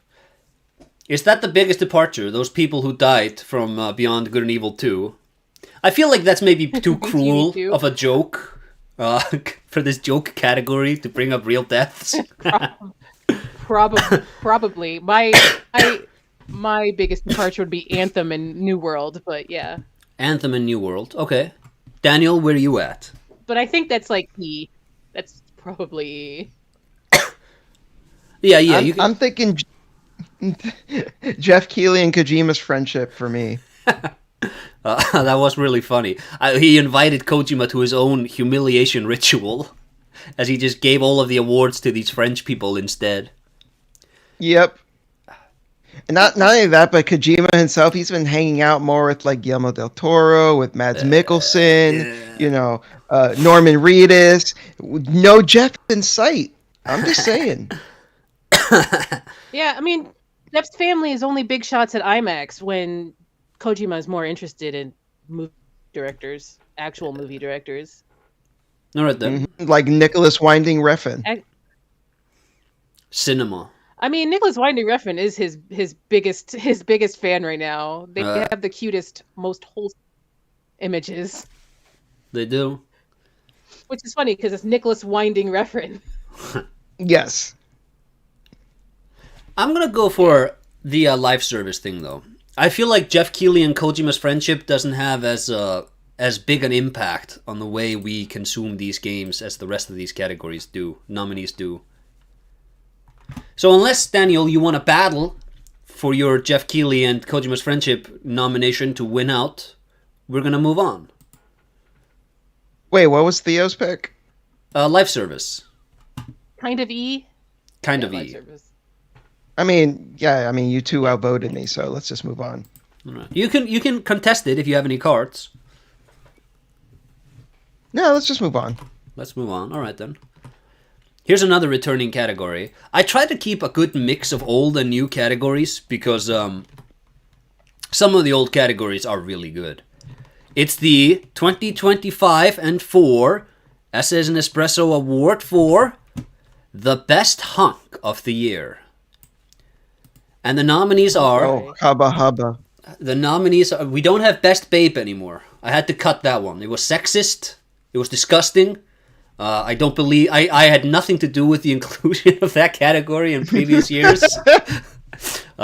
Lies. Lies. I think you guys had me add Best Hunk on the episode, and we did. But yeah, so Best Hunk of the Year. Death Stranding 2, Neil Vana. Is he a hunk, though? Is he, too wispy and, pretty to be a hunk? I don't know. The Blueprints from the Blueprints. I feel like Wilder and the Executioner from Night Rain. I feel like Wilder is a bit of a hunk. Is the Executioner a hunk, though? We have Charlie Cox from Expedition 33. We have Zach Fair from Final Fantasy VII. And Vincent Valentine and Sid. And we also have Indiana Jones from Indiana Jones. Which of these is the best hunk for these 2 years? I feel like the problem... Huh? I feel like the problem is some of these are twinks, not hunks. At best, they might be twunks. Yeah, that's true. Some of them are twinks. Let's list the twinks. But this is also Ben Star Racer. Come on, Zach Fair and Vincent Valentine. Those are Is Vincent twinks. Valentine? He's more hunk, isn't he? I guess not. Compared to Zach, he probably is. I feel like Zach is a hunk, though. He compared to Cloud. It's just Cloud is 100% a twink. Cloud is spiky.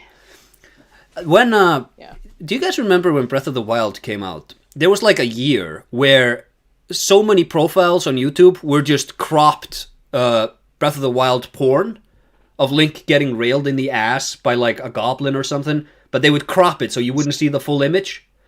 I distinctly recall when they announced Final Fantasies. This was everywhere on YouTube and Twitter.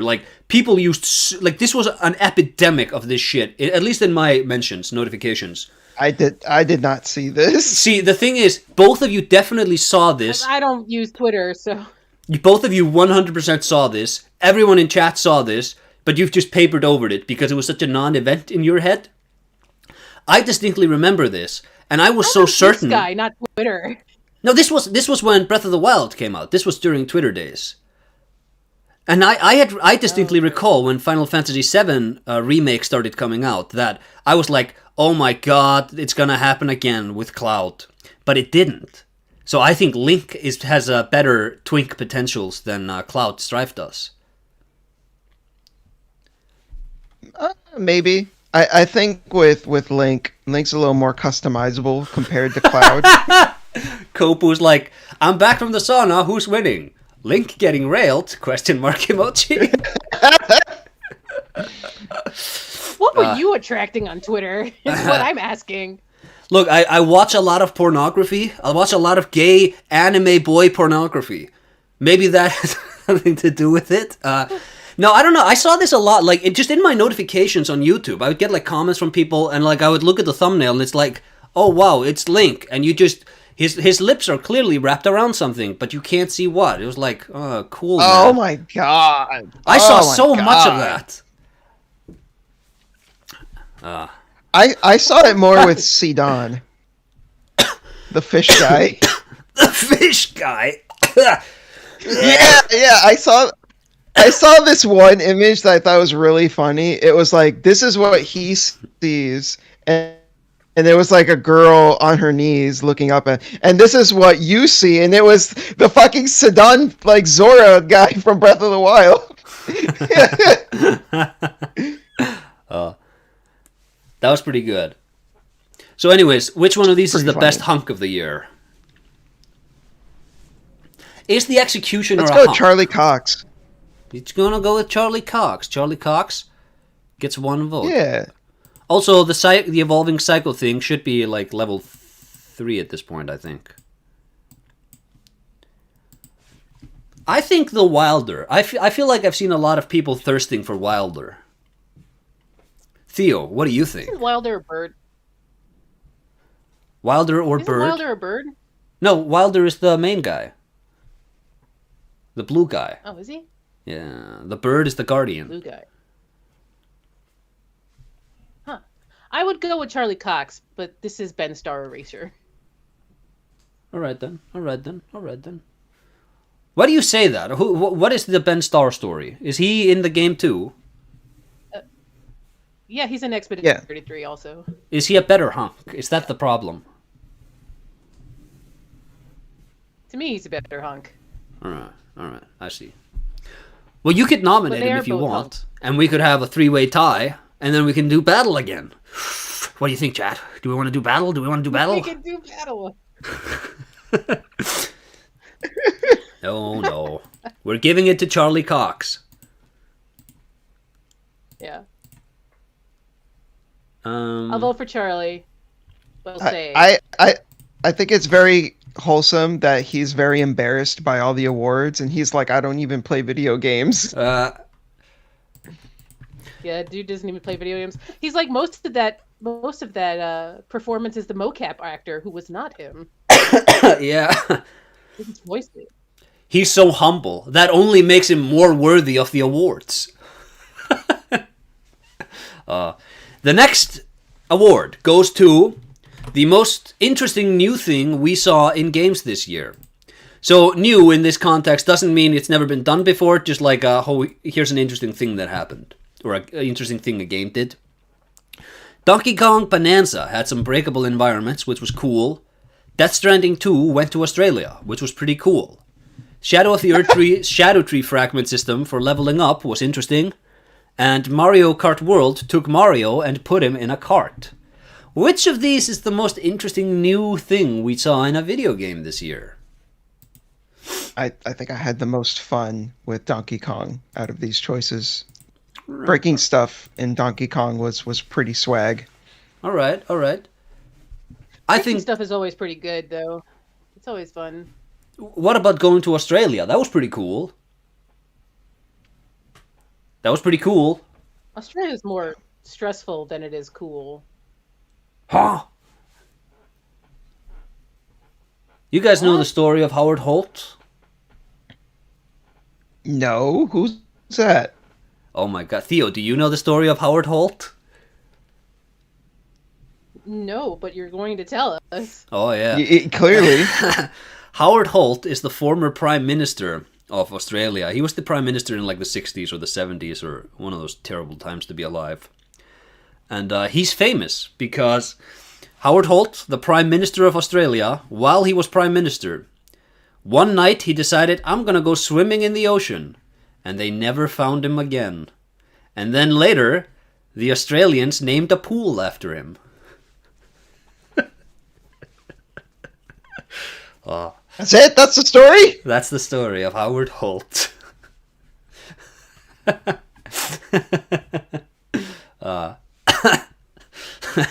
Okay. Well, I mean, a man just died. I'm sorry if it wasn't funny enough for you. Jeez. I wasn't expecting it to be funny. So which of these is the most interesting new thing we saw in a video game? Are you both going for the breakable environments? Hey, Donkey Kong was really fun. Donkey Kong. There's something that scratches the itch of when you get to break things in a video game. Yeah. Alright, then. Especially as a Donkey Kong going around just smashing things. It's great. Alright then, we're giving it to Donkey Kong. Yeah. I'm also gonna update some of your stats here because I haven't been doing that. Let's say it's 7 energy and 4 energy. Just gonna cross it out. It's faster. The next category. Dun dun dun.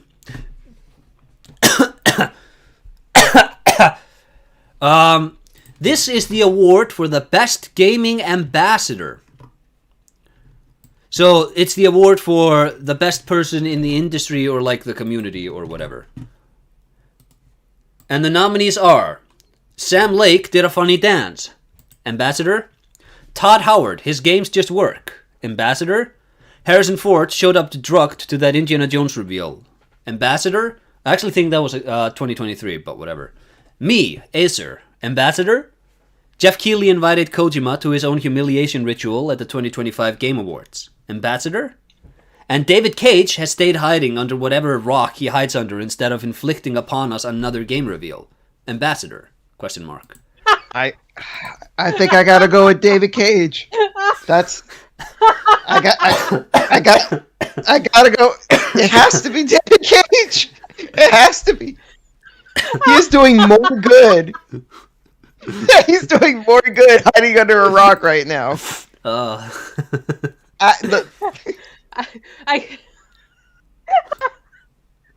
You can tell where my vote's going to. It's also David Cage because he can take his fat evil and go somewhere else with that. Thank you very much. Oh my god. I saw a Let's Play of Omicron recently. Holy hell. What a pile. Was it the two best friends? Yeah. Let's Play of Omicron. Yep. Yeah. Yep. Yep. I remember watching that. I remember watching that playthrough when they released it, and I decided to rewatch it recently, and I was just like, "Oh my god, I forgot how bad this was." They suffered so brilliantly. They suffered so well. They couldn't. Yes. They couldn't go on after that. It was so brilliant. But remember when he was in Le Monde, because he was on trial for. Unfortunately, he wasn't on trial for doing bad games. He was on trial for something else, and he like had that explosion, that like hissy fit on the stand. I don't remember this. The most hilarious thing. Yes, It was in I've Le heard Monde, about this. The big French newspaper, because he was like on trial for something, and he's like, all women are. He probably Awful. said something really normal after starting the sentence with that.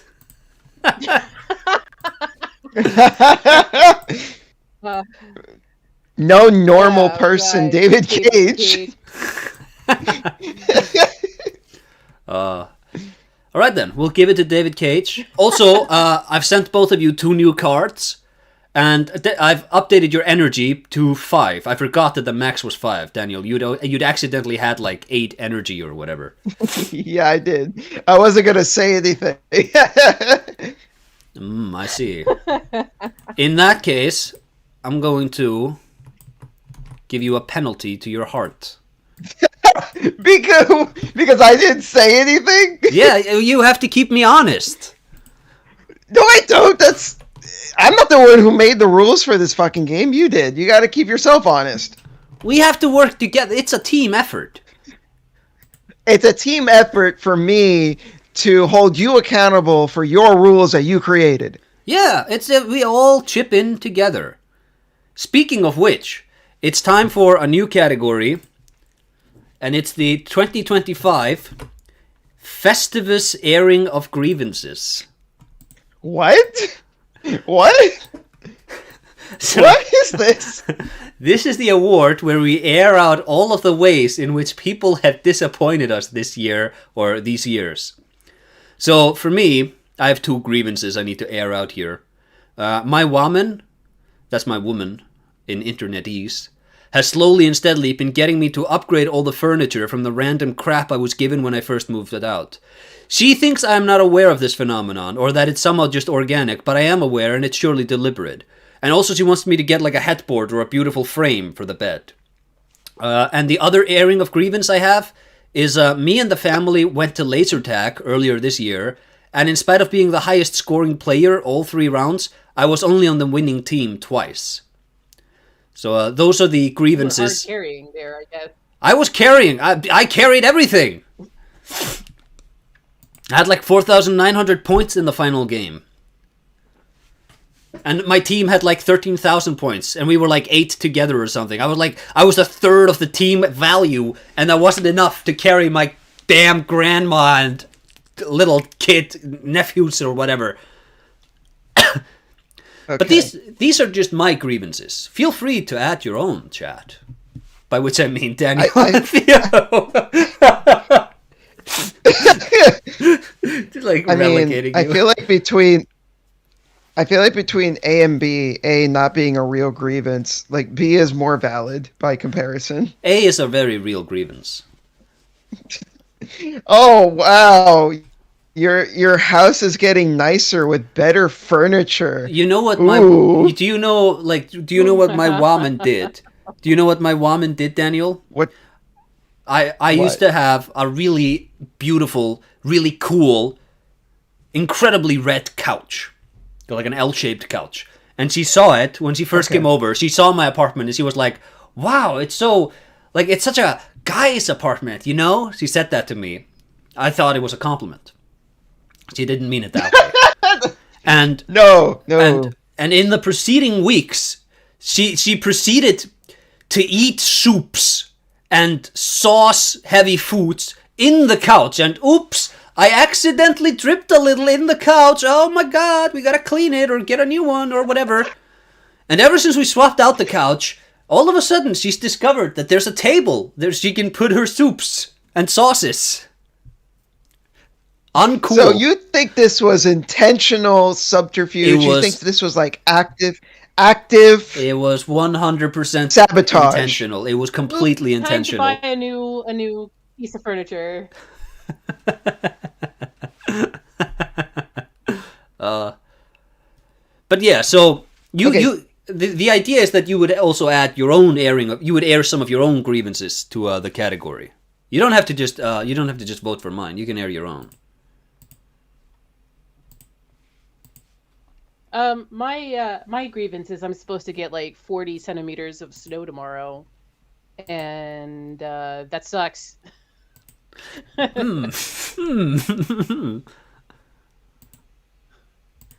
That does suck. I live in Florida, so I've never seen snow, so I can't relate. But that sounds shitty. This guy. It's rain that It's like rain that overstays its welcome. It's like white, Daniel, and it's cold. What do you mean this guy? What do you mean this guy? I can't help it that I can't help it that I live in tropical weather. 24/7. I'm too good to know what snow is. Duh. All right. I see you. I see your game. This is, you know what? This is my grievance right now. This snow racism that I'm dealing with. Wait, no, you're both gonna vote for snow as your grievance? No, I'm talking. My grievance. My grievance is specifically this bigotry that I'm experiencing right this second for not having seen snow before. I come from a proud line of snow seers, Daniel. It's just my culture, bro. I'm not gonna change, bro. I come from a proud line of tropical warriors. All right then. Despite you being from Iceland, you don't get a whole lot of ice. You get a lot of volcanoes, though. See, people say that, but then they've never been to Iceland. We get ice like 6 months out of the year.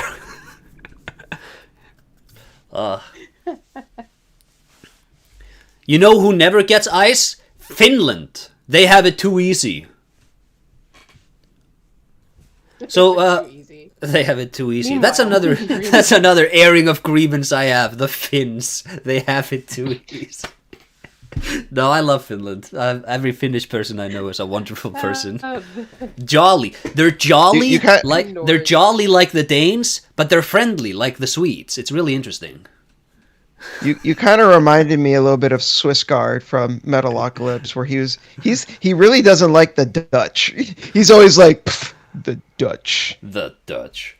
If there's two things I hate, it's people who are intolerant of other people's customs and backgrounds, and the other thing is the Dutch. That's from Austin Powers' Goldmember, if you'll remember. The Dutch. I haven't seen Goldfinger in a long time. Jesus. Goldmember, Austin Powers, not James Bond. Oh yeah, Goldmember. Everyone in chat from Finland is like, yeah, we got a lot of ice. I was only pretending Finland didn't get ice. Don't worry, chat. It's not a real nomination. I'm going for my woman swapping out all of my furniture. Before I know it, I'm gonna have like a brand new fridge that doesn't have all of the dents from me punching it over the years and scratches from me having magnets and shit on it. Hey, you might get a smart fridge that you can play Skyrim on. I could get a smart fridge. Oh my god, I could be a fridge gamer. That's true. You can have Todd Howard whisper you sweet nothings from your refrigerator. I could, hey, my woman could be like, True. hey, do we have milk? And I could be like, yes. And she would come home later, try to have cereal, and be like, hey, you said we had milk. And I was like, it's a Todd Howard reference. She wouldn't get it. She doesn't play video games. Soon we'll have way more milk. Oh yeah, there's going to be more treats in the next milk. I promise you. More trees in next milk. So, since we can't agree on a single grievance to vote on, we have to do another round of battle. Now, I've sent both of you 5 new cards. I believe, Amazing. Wow. Daniel, since you have fewer heart points, because you angered me earlier, you get the first play. Okay.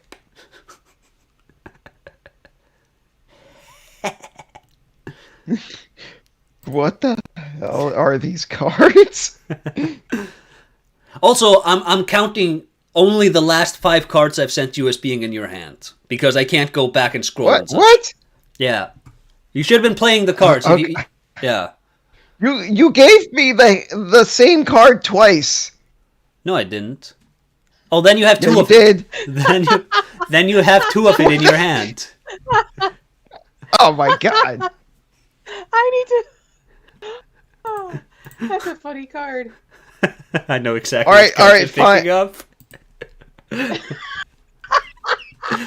So what do you say? Give me give me the slime zombie.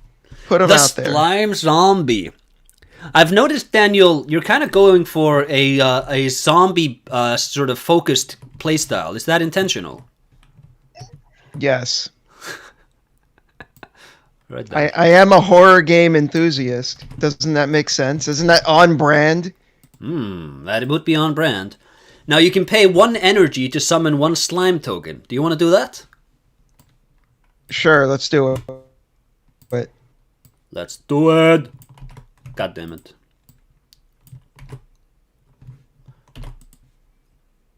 Okay, so the slime token goes into this slot. And the slime zombie itself would go into this slot right here. Right then. Theo, it's your turn. I think I know what card you're gonna play. You know what card I'm doing. There's not a lot of secrets in in this game anymore. Let me see. Where is he? Ah, number 15. Theo is summoning Ethan from Resident Evil. Now, his effect is that if you have a bad comeback, it still counts. Now,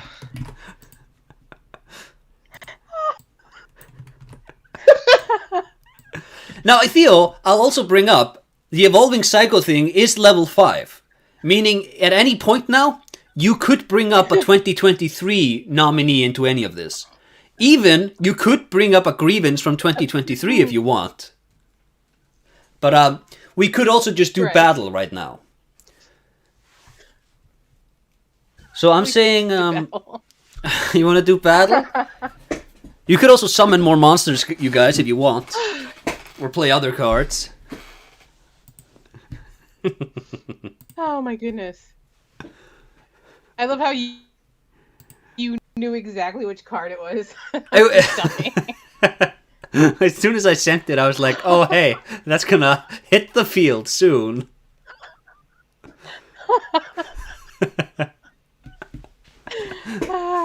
I love Theo. People in chat can't see this. I'll show. You know what? I'll show. I'll share a little behind the scenes here. But none of you are allowed to look at screen right now because I'm showing hand knowledge. Actually, I can't because Discord doesn't let me screenshot. Never mind. Theo has a lot of really elaborate control cards in her hand.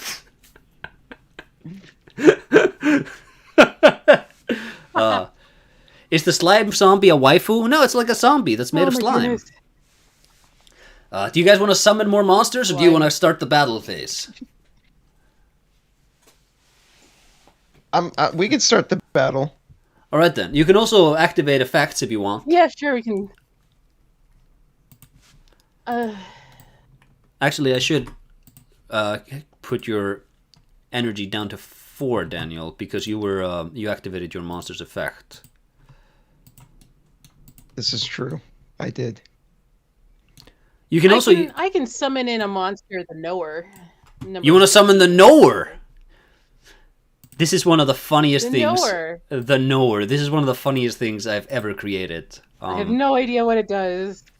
Oh, Theo, I think you'll find if you just read the card's effect. It says what this card does right there. The Knower. I mean, he does. He just knows. This guy knows. He just knows. This guy knows. I think I was playing Fear and Hunger, and this was the name I gave a character, and I was like gonna roleplay as the Knower, and I must have laughed for like 5 minutes straight. I thought it was so funny. How far did you get in Fear and Hunger? Oh, not far at all, but I played like 8 rounds or something. Yeah. Knower. Yeah, no one ever gets. Is there a Kagure even card? the Slime even zombie. the Knower can't handle it.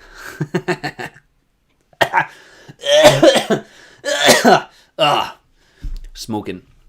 Okay then, battle. Stop or dying over there, Acer. Battle, card effects, summons. What do you guys want to do? You know, if you think about it, doesn't Ethan fight slime zombies in Resident Evil 7? Aren't those basically those Ethan black is a goop slime things? zombie. Yeah. So there are types. I haven't been very forthcoming on this part of the game, but I'll explain it now. There are 5 types of monsters in the game. There are warriors, goblins, psychic, machine, and zombie. And Ethan, he counts as a zombie. I see. Captain American, warrior. The Knower, psychic. Evolving Psycho thing, psychic.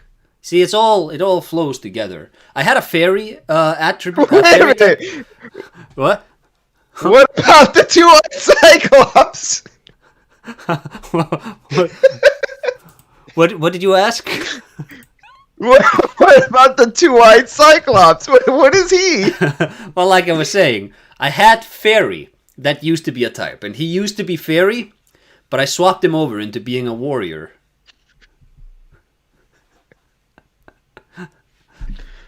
So is the two-eyed Cyclops just a guy? No, he's based on Cyclops from X-Men.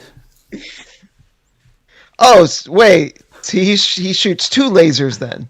Yeah, that's why his effect is to, you can pay 3 energy to destroy 2 cards, because he shoots lasers twice. Okay. I guess that makes sense. In a weird sort of way. I put a lot of thoughts into these cards, man. You know, that new X-Men animated series was pretty good. 97? It is the best thing. It is the best thing Marvel animation or movies have ever made. Just hands down, they've never made anything this good, with the possible exception of like Spectacular Spider-Man. It is so good. I think I believe you. I really enjoyed it, and I'm like, man, we're season 2. Like that was. Yeah. Hey, Daniel. Fire. Good news. They fired the showrunner.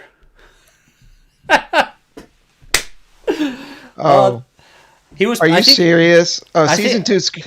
I think he was having sex with some of the boys who worked under him or something like that. But like it may have been. But like I don't know how. No. Well, hold on, Daniel.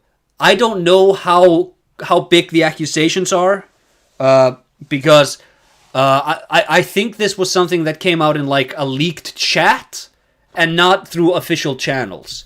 Kind of like how when James Gunn was fired, but then it was like a scramble to try to get him back. So I don't know. I don't want to slander the guy if that's not the case. But like this is what my understanding is. Okay, so this is allegedly. Got it. It is. I don't know for sure. Alleged. It may be true and not alleged at all. It's all alleged. Well, over here, it's alleged. Well, I just hope season 2 is good. I hope season 2 is good. Okay. I hope so too, man. Are you gonna use your two-eyed Cyclops' special ability to destroy 2 cards on the field? That's exactly right. This is a really strategic play because Theo has been summoning a lot of monsters for you to destroy, and now you can actually hit some of those. Now you do have to pay the activation requirement of 3 energy, and Theo, you do get to respawn if you want. Okay. You do if you have like cards in circulation or such. You have cards in your hands that would be useful for the battle coming up ahead. He's gonna destroy 2 cards. Yeah. Hold on. I'm looking. I'm gonna be real with you. You only have you have 3 cards, 32, 19, and 8. And I don't think any of those are explicitly gonna help you right now. No, they probably are not. All right then. So Daniel, which monsters are you destroying? I'm gonna destroy the evolving psycho thing.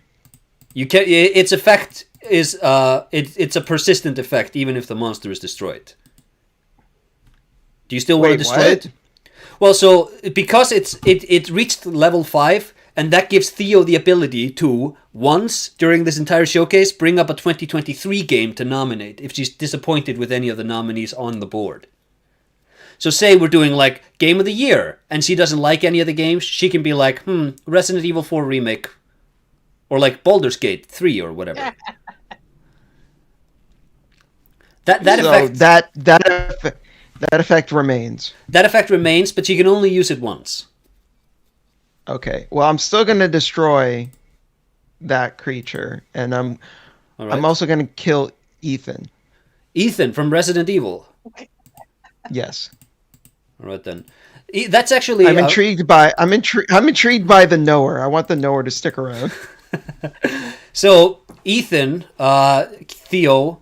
There was his passive effect is that if you make a bad comeback, it still counts. If you have a bad comeback to give, now would be the time, because he's about to be destroyed. Oh yeah? Well, okay. It still counts. Still counts. All right then. Theo, it's now your move. You have the knower on board, and you can summon other monsters if you want to attack. Hold on. I do have other monsters, I think. Uh, I will summon number 19. Number Phoenix. 19. Ooh, Phoenix. This is a really powerful monster. Yeah, that's just like your opinion, man. So the Phoenix, number 19, actually, she should have a buff against Cyclops because the two are married in the comics. So Phoenix, if this monster is destroyed, you can, at the start of your next turn, pay 2 energy and revive it. Also, whenever a die is rolled, you can flip a coin as well. And if it's heads, +1 to the die roll, tails, -1 to the to the die roll.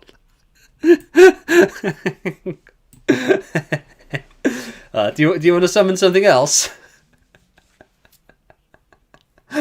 No, not right now. I don't think. All right, you can do battle then if you want. I shall do battle upon.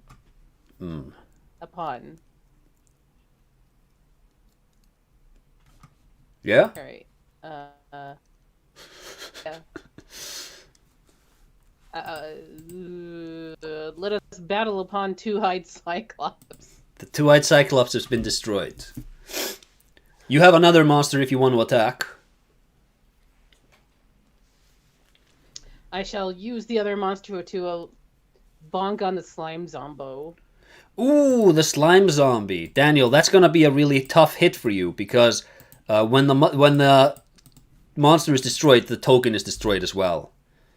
So Daniel, now it's your move if you have any cards to play. Jesus. Wiped out. It's really funny. You guys can't see this in the analytics in like the stream health. I can watch like viewership of the chat of the stream. Whenever we start to do battle, it's just like a dip for like 5 minutes and then it comes back.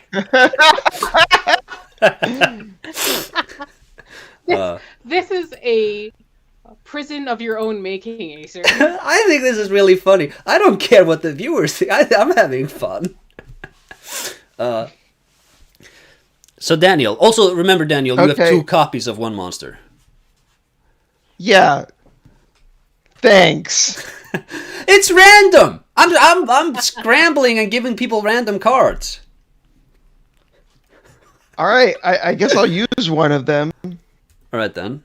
The hated monkey. The number 18, the hated monkey.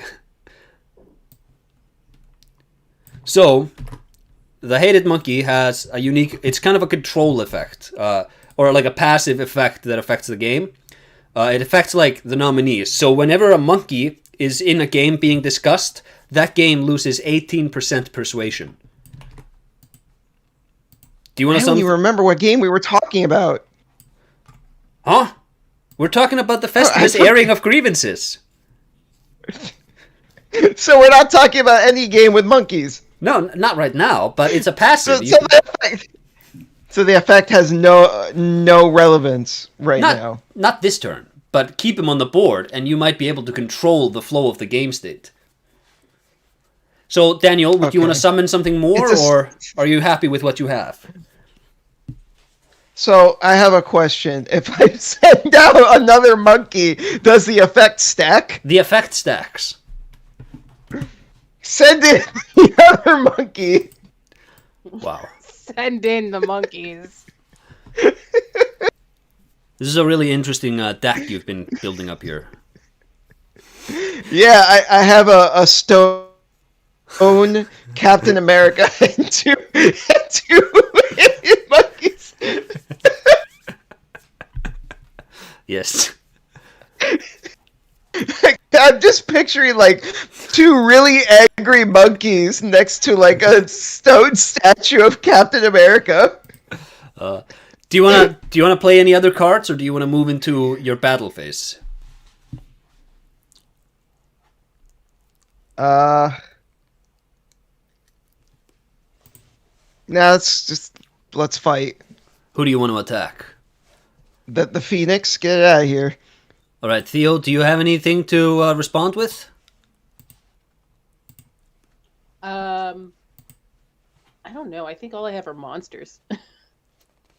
Well, you do have number 32, but you don't meet the Yeah, activation but my heart requirements. points aren't that low. Yeah, Yeah. yeah, All I right don't then. have that. The Phoenix Yeah.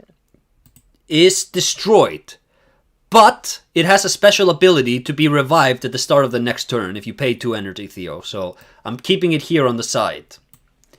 Daniel, you have another attack. What do you want to do?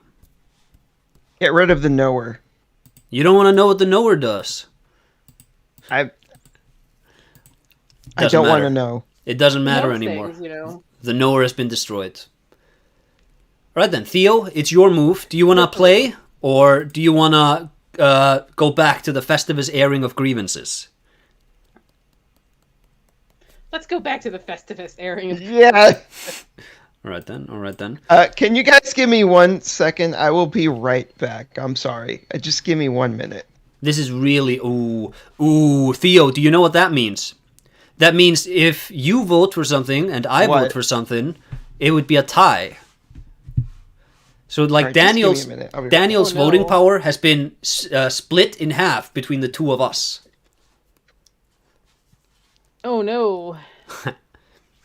Acer, you should make this into a video game after snails have skeletons somehow. This could be your next project.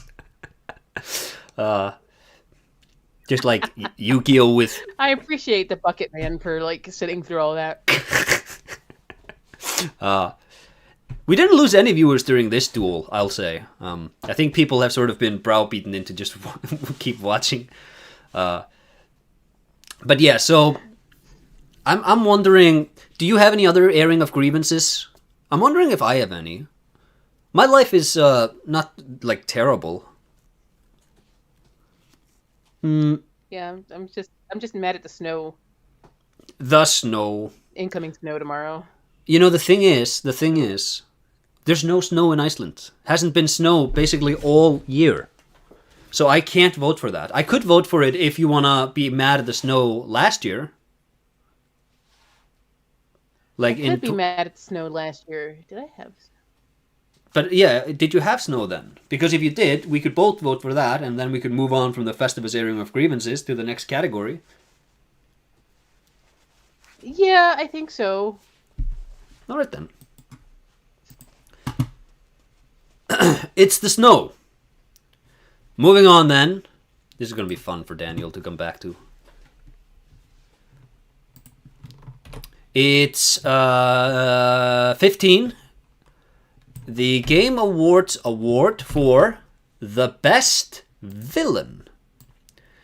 So we have that dastardly blue shell from Mario Kart World, Hjolstor the Night Lord from Elden Ring Night Rain, Kojima's editor for not speaking up in Death Stranding 2, Expedition 33, it was the enemy of the Game Awards because people got mad, and Mikola from Shadow of the Erdtree. Which of these is the best villain for 2024 and 2025? Also, feel free to add more if you want. If there's like a Green Knight or something in the blueprints, then you can nominate that one.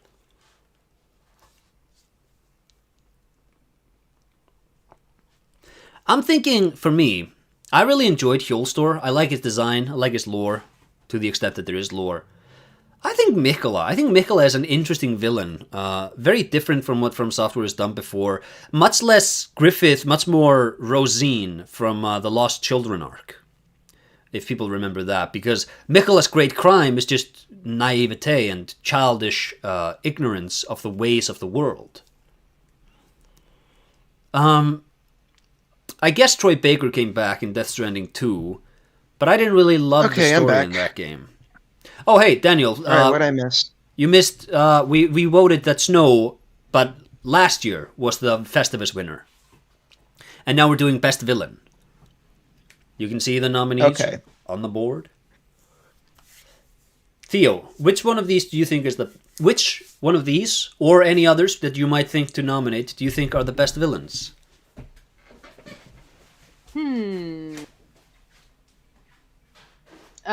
AI is the best villain this year. Yeah. Gen AI. Theo, I bow. That's Yeah, the there best you go. possible answer. Generative AI with an upset. All right Yeah, then. I'm going with Theo's pick. That is the answer. All right then. All right then. That's number one with a bullet. If we had been doing this 2 years ago when we did the 2023 awards, it wouldn't have been AI. It would have been NFTs. And you know what the funny thing about that is? Yes. The funny thing about that, Daniel, is that you have two monsters that make monkeys less persuasive. But yes, This AI. is true. This is AI true. has it. Villain of the year, best villain, AI. Yes. Oh, hey, this is actually really funny. Number 16. It's the best game. No, it is the award for the best ape. And we have Wukong from Wukong, Donkey Kong from Donkey Kong Bonanza, and we have the Ape Escape apes from Snake Eater. Which of these is the best ape? They all have a. By the way, they all have a flat 36% decrease in their persuasion.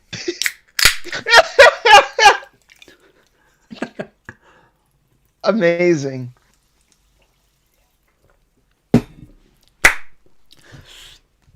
I like. I'm going to stick with Donkey Kong. Yeah, Donkey Kong. Donkey Kong's the pick. Yeah.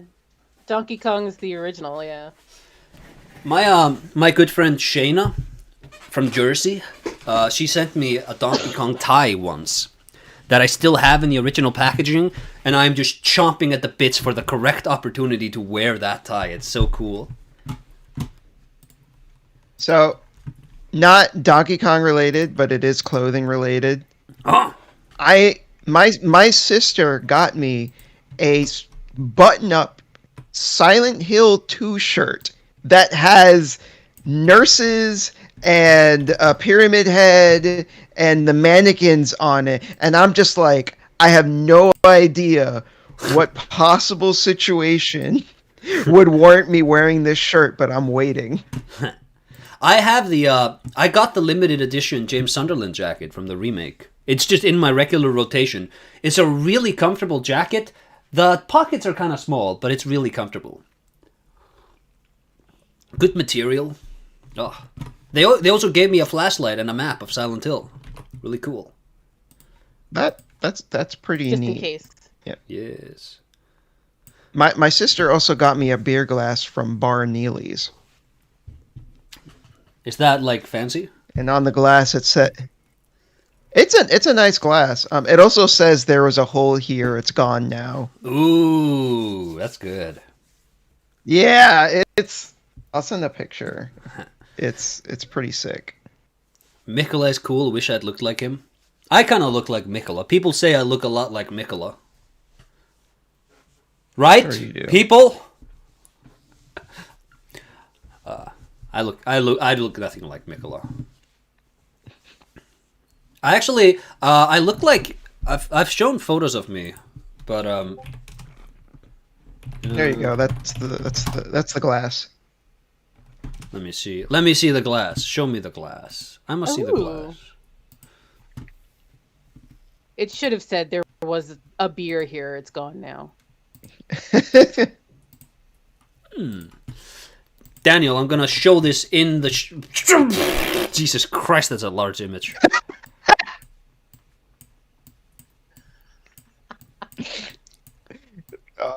This is an amazing stream. Check this out, viewers. Now I'm gonna delete Yeah, it. Look at that. You can just pause if you want to look at it some more. But yeah, so the next category is number 17, the best hero. Sorry about that. I don't know what came over me. The nominees are Indiana Jones, Leon Kennedy Writes Again, Resident Evil 9, and Astrobot from Astrobot. Now keep in mind, Resident Evil 9's not out yet. well, that is technically true. But keep in mind, Yeah. Theo, you can at any point bring up a 2023 entry to nominate. You have that passive. A whole lot of fun. Yes.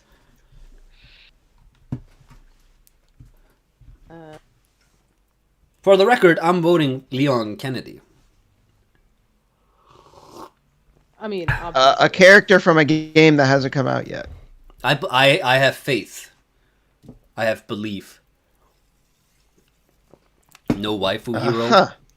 Kobu, in fact, if you have a good waifu, I please shall just let me use know. my effect, You're gonna use your effect. and I'm going to nominate Slay the Princess. Slay the Princess. What the hell? Yeah, Slay the I've heard Princess. about that. That game looks really cool. I'm interested in playing it. I'm gonna go with Slay the play it. Princess 2 just because that game looks cool and I want to play it. Is this like an artistic game?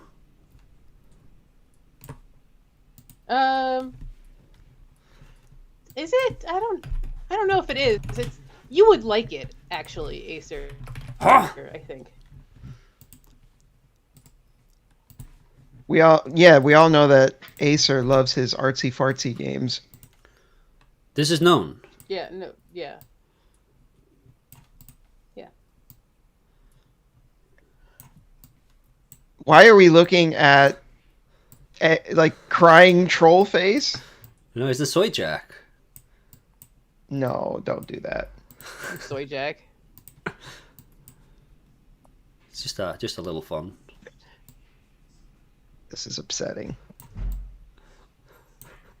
Yeah, that I don't know. That Soy Jack is just like an upsetting thing. In general, yeah. Yeah. I Like many love things Soy that's Jack. come from something awful. I love this guy. Do you want to know what the most deranged moment Like most in my internet life game is? Yeah. Chat, people, let me show you something really funny. I have it here on Discord. It's on here somewhere. This was, so... God damn it, where is it? Where is it? I need it now. I need it and I don't have it, and it's just, it's infuriating. I was perusing the Twitter Spaces some time ago, and God damn it, I can't find it now. I really don't want to. I need to show this.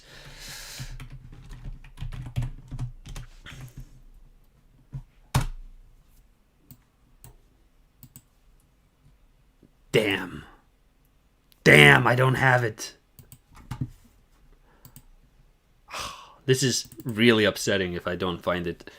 Please be here, please be here, please be here. Everybody watching, I just believe me, it'll be worth it if I find it. Even if I don't find it, it will still have been worth it.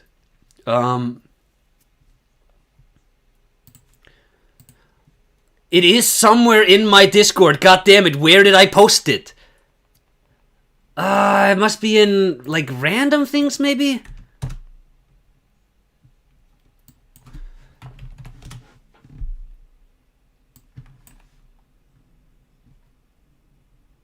Damn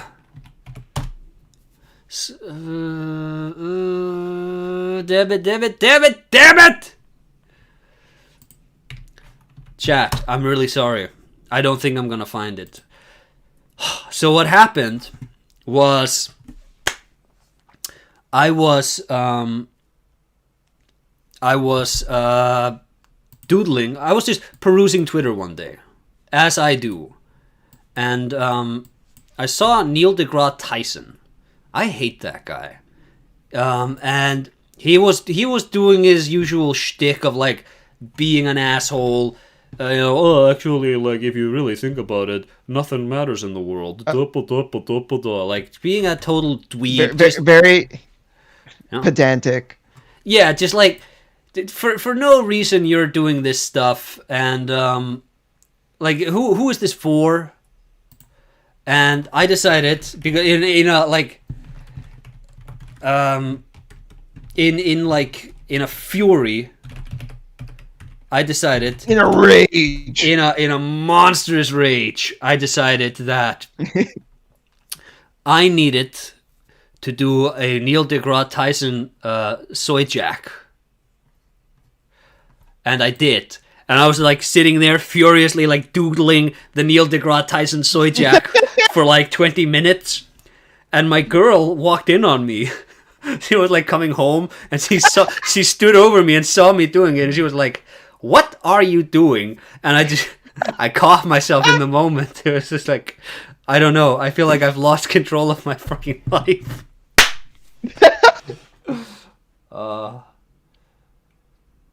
The image exists somewhere. When you could have been working on your video game, Neil deGrasse Tyson possessed you to make a soy jack version of him. Yes. That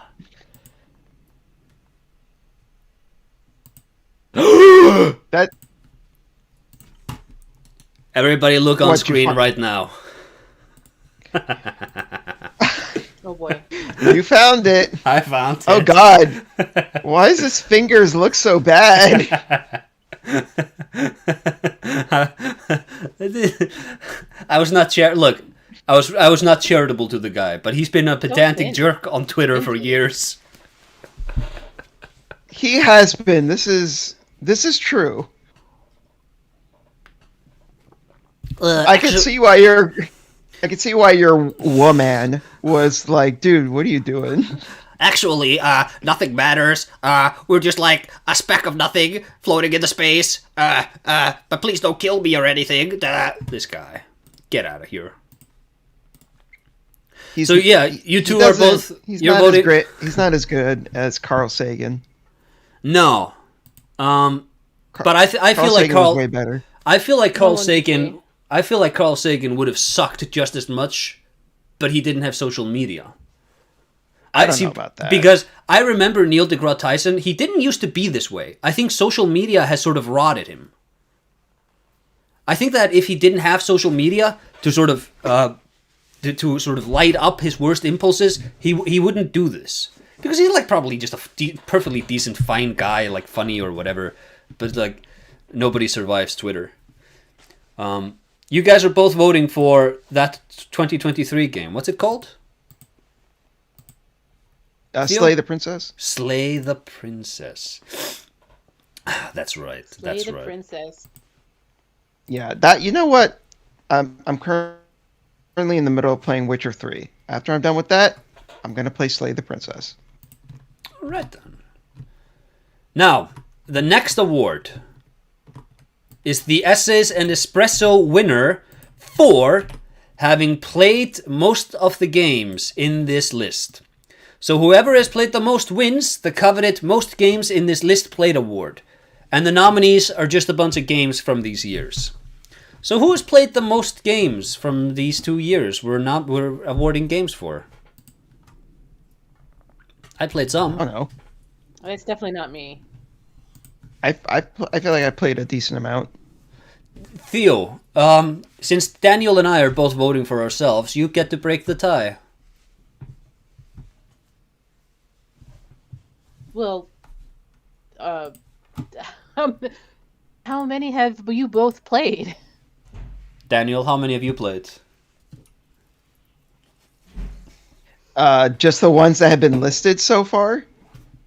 Yeah, just like give me a rough number of how many you've played. I'm not sure. Probably like 10, 15, around there. Yeah, I've probably played like 20, 25. I don't believe you. Well, it's not up for you. It's not up to you to debate to decide. It's for Theo. Also, Slay the Princess. Is there a monkey in that game? There could be. Well, okay. We're not going to relitigate, but we have to pay attention to the monkey debuffs on board.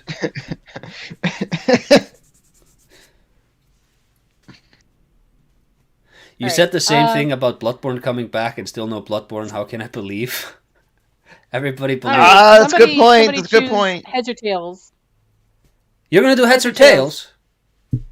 Damn. I am going to do heads or tails. Draw then. This is going to come to. It's easy 50, 50, 50. I want to be heads. Who wants heads? Uh, who wants All head? Oh, oh. Oh no, it's tails. That means our friend here Hey. Interesting. gets the vote. Very interesting. Daniel. Okay. I win. Yay. I played the most games. On a 50-50. All right. Cool. I feel like this is a bit rigged.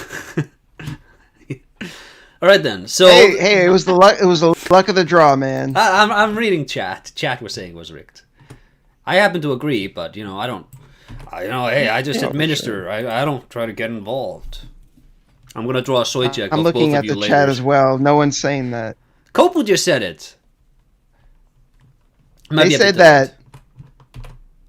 I feel okay. Yeah, I see. Okay. I'm gonna draw a soy check of both of you when this stream is done. By the way, I hope you're happy with yourselves.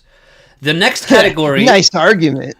Nice argument. Unfortunately, I've drawn both of you as soy jacks. The next category, number 19, is the second best game of the year, and the nominees are Donkey Kong Bonanza, Silk Song, Shadow of the Erdtree, Astrobot, and Wukong. Which is the second best game of the year, do you think?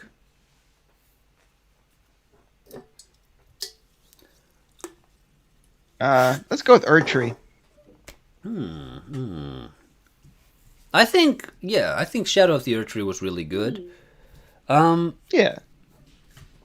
I don't know about second best. I feel like it could be the best. So I'm not gonna vote for it. Although it could win both, like when we did this last time, and Armored Core 6 was both the second best and the best game of the year. Yeah. That was really funny. Because we did second best before we did the best. We didn't know. From memory, I think we did it jokingly, though. I'm going to go, We do a lot of things jokingly. I'm going to go with Astrobot. I feel like Astrobot is a healthy thing to exist. Theo, what do you think?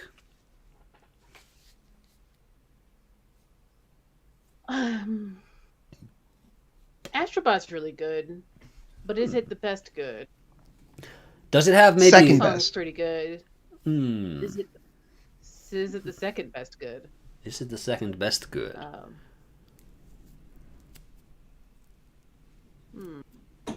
I think I'd go with Astrobot. All right, then. There are no monkeys in Astrobot, are there? There are Ape Escape monkeys in there, aren't there? Dress up as a monkey.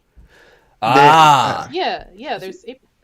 That means we have to account for a 36% persuasion debuff because of Daniel's hated monkey duo.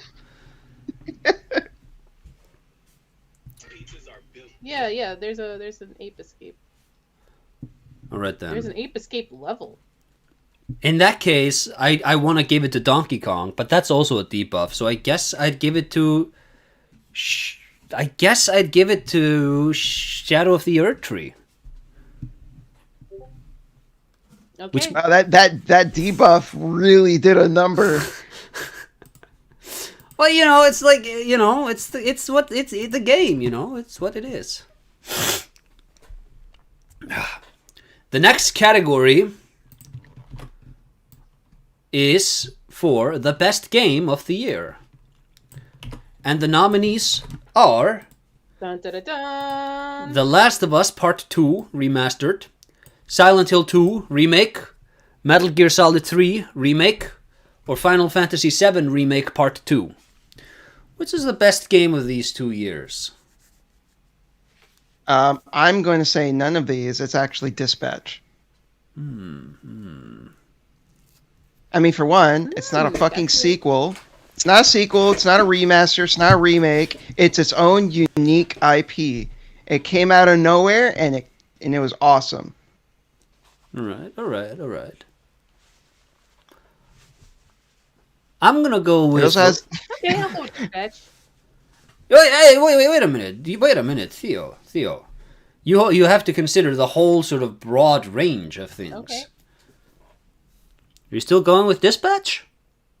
So what's What's your, mine? Well, what's I'm voting. Yeah, what's your counter? I'm voting for Last of Us Part 2 Remastered.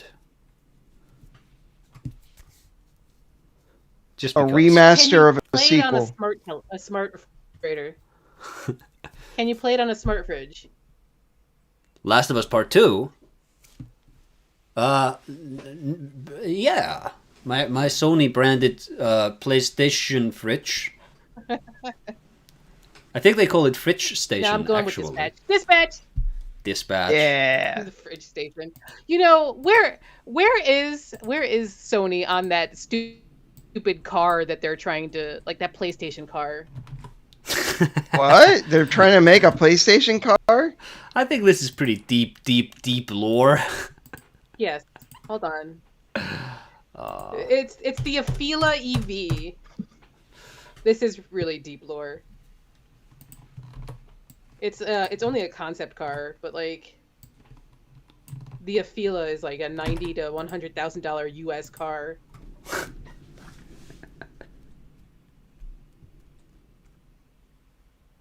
Hold on. I shall link you the official website. Thank you. Of the PlayStation car. Meanwhile, we have the final category of the show tonight. I want to thank our sponsors. I want to thank my co-hosts for making this happen. No Team Ninja Games, shaking my head. Well, Kobo, you should have nominated them. It's a collaborative. Chat has to nominate too. Can't just be me. I only nominate like FromSoft and whatever mascot platforming slop I happen to find. The final category is the Lifetime Achievement Award Indoors. And the nominees are Red Dead Redemption 1, Rainbow Six 3, SWAT 4, and Resident Evil 2 Remake. Okay, so I beat Red Dead Redemption I'm 1 sad recently. that I used that thing. What's so special about the doors and RDR1? Like, I don't... Double hinge. You open them from either direction. Okay, that's like every game. Unless you're FromSoft. Like Resident Evil 4 original also has doors that open both ways. Is it? Yes. I'm shy. We can't be shy during Game Awards. Only the loud win. I just recently played Deadly Premonition. That has double hinge doors. Well, then you can nominate it. Jeez, man. You know, you can play. You know. I mean, if it were up to me, Deadly Premonition would have sweeped. Oh yeah. Yeah, Deadly Premonition's like one of the best games ever made. Rainbow Six 3 is really interesting because you can like trace routes for the teams to go in, and then you find a door, you open it, and you can open it slightly to just get a small beeline into what's going on, open it a bit more. It's like really intricate. SWAT 4, very similar. You can go check the keyholes, you can like put cameras underneath the door to sort of scan around. Resident Evil 2 Remake, okay, but their doors are double hinged. Is hinged. any of that as good as Deadly Premonition though? Is any of that half as entertaining as Deadly Premonition? Every now and then, Daniel. Like, you know, Theo, you're probably tempted to go along with this nonsense. But I wanna ward you off of this. I was actually sad that it wasn't like that Visage didn't come out earlier, because that's a pretty good door. But then that's a door that references Silent Hill 4 The Room. Well, you can still nominate it. It's a Lifetime Achievement Award. It does. Wait, Visage has a Silent Hill 4 reference in it? There's a couple of really big ones, yeah. Oh, that's In awesome. in I should Visage. play it. I love Silent Hill 4. That game is Yeah. so Like the first underappreciated. Visage comes out in parts, right? So like the Easter eggs in the first part. I see. Um yeah, yeah. Hmm. And like a post credit sequence of it's really funny though. But it's a huge Silent Hill 4 reference. Cool. Yeah, I'm adding it to that's my wish awesome. list. It looks cool. And you can nominate it if More you want. more games need to be inspired by Silent Hill 4. Is all I'm saying. I feel like Silent Hill 4 did so many cool things, and no one has really looked at it for inspiration when there's like so many things that it does so well that people can like take and like spin it off into like other cool ideas for games. Yep. I feel like all of those ideas from those later Silent Hills, like Silent Hill 4 and the American Silent Hills, ended up with Sam Barlow, who was the writer of the American Silent Hills, but he put FMV games on his back and he's like, let's go. Yeah, Sam Barlow wrote Origins and he wrote Shattered Memories. Yeah. Yeah. Yeah, And now he's doing like FMV games. Yeah, he did Her Story, which I liked. I didn't try out the other ones though. Yeah. Immortality is really good if you haven't played it. Like it's really funny how like Sam Barlow's the only one doing FMV games in the West, but like they're huge in China.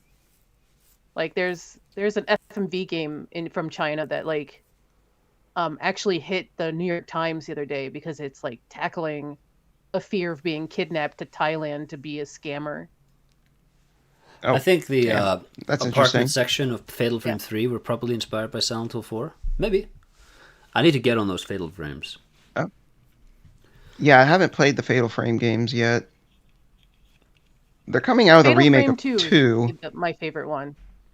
They always Yeah, do that's this. probably my favorite of the Have you ones. guys noticed how Resident Evil 2 remake happened? And then they're like, oh, Silent Hill 2 remake, Metal Gear Solid 3 remake, Fatal Frame 2 remake. It's never like, don't start at the beginning, start at the popular one. But it's, hey, Resident Evil did it because they already remade the first one. They didn't just start at number 2. Like, this is, these companies don't know what they're doing. I was gonna say technically the first one was already remade. Fatal Frame 2 is the best one. Well, yeah, I'm Yeah, not. there is that I'm too. not. But I Fatal Frame ain't 2 is the best disputing. one. I ain't disputing. I'm just saying. It is weird though because they're remaking so they remade Silent Hill 2 and now they're like, okay, now we're gonna go back and remake Silent Hill 1.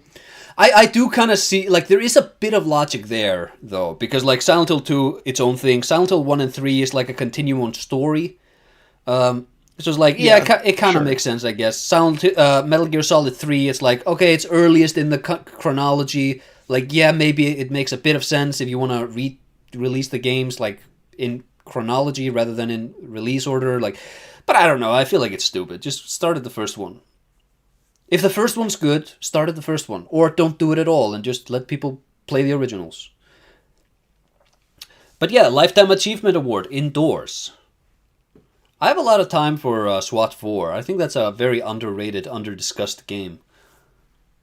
What do you guys think? My only exposure to SWAT 4 was watching the old Spoonie videos. Did you know Ken Levine worked on that game? I've never even heard of SWAT. Oh! Huh! It's good. It's a good time with I don't your know uncle. SWAT 4 at all.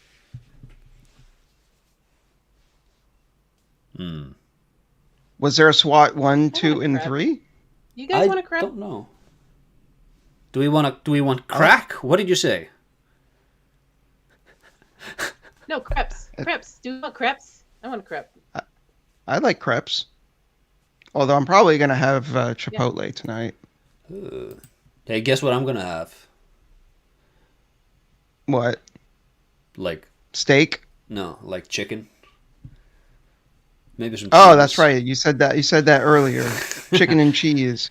Everybody join the Discord. You can check out on the Discord my amazing delicious chat channel where I post the delicacies I eat. Everybody loves them. So what are you guys voting for for the Lifetime Achievement Awards indoors? I mean, let's go with Resident Evil 2 Remake. All right. For double hinge doors. Yeah, Interesting. let's do that. All right then. So this is what the board looks like right now. Technically, Daniel, you should have, I think, 4 energy. Can I convert this into a 4 somehow? I don't think so. Let me try.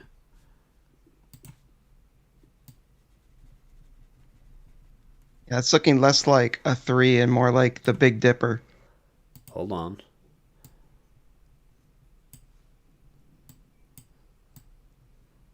There. So, Theo, you could pay 2 energy to bring back the Phoenix if you want. I don't really have a reason to, I don't think. You're gonna let this end in a tie? It was actually, it was a hard twist. The entire stream. It was a hard fought duel. I will say that. You know, there's no shame in a tie. There's no shame in accepting a tie. All of this to end in a tie. That's fine.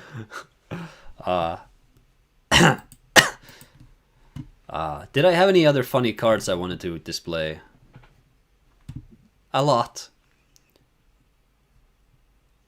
Oh wait, hold on. I did have some other rules, I think. Gains 1 energy, max energy, draw 1. Can be able to. Oh, we accidentally played the game a bit wrong. So you guys were supposed to get extra energy throughout the game, and there were like conditions that we met that should have like given you extra energy. So first Todd Howard mention plus 4 energy, stuff like that. But too late for that now. Yeah, it is a bit late for that. But you know, it is what it is. Chat.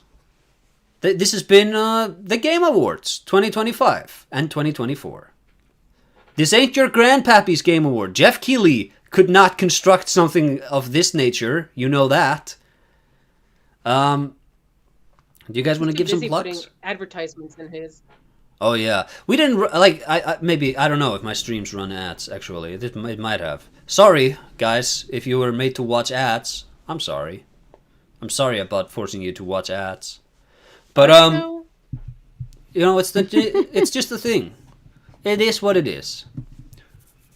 So, do you guys want to give some plugs before we sign off? Some plugs? Sure. You can check out my channel on YouTube, Daniel Santos. I put out a Silent Hill 2 video essay recently. I think it's my best work. Give it a watch. I'd appreciate it. All right, then. He's linked in the description box below, by the way. I'm at Casative. Yeah. I'm at Casative. I do old FromSoft games. I think I was just in a collaboration with Terrapop talking about Ico and Shadow of the Colossus. So give that a watch too. Give that a watch. Good stuff. Too. Everybody follow up on those links. And thank both of you. Thanks both of you for being here. And thank you, chat, for watching. This was entertaining. Well, thank you. Game of the Year Awards 2026. Next year. Bye. Bye. Bye.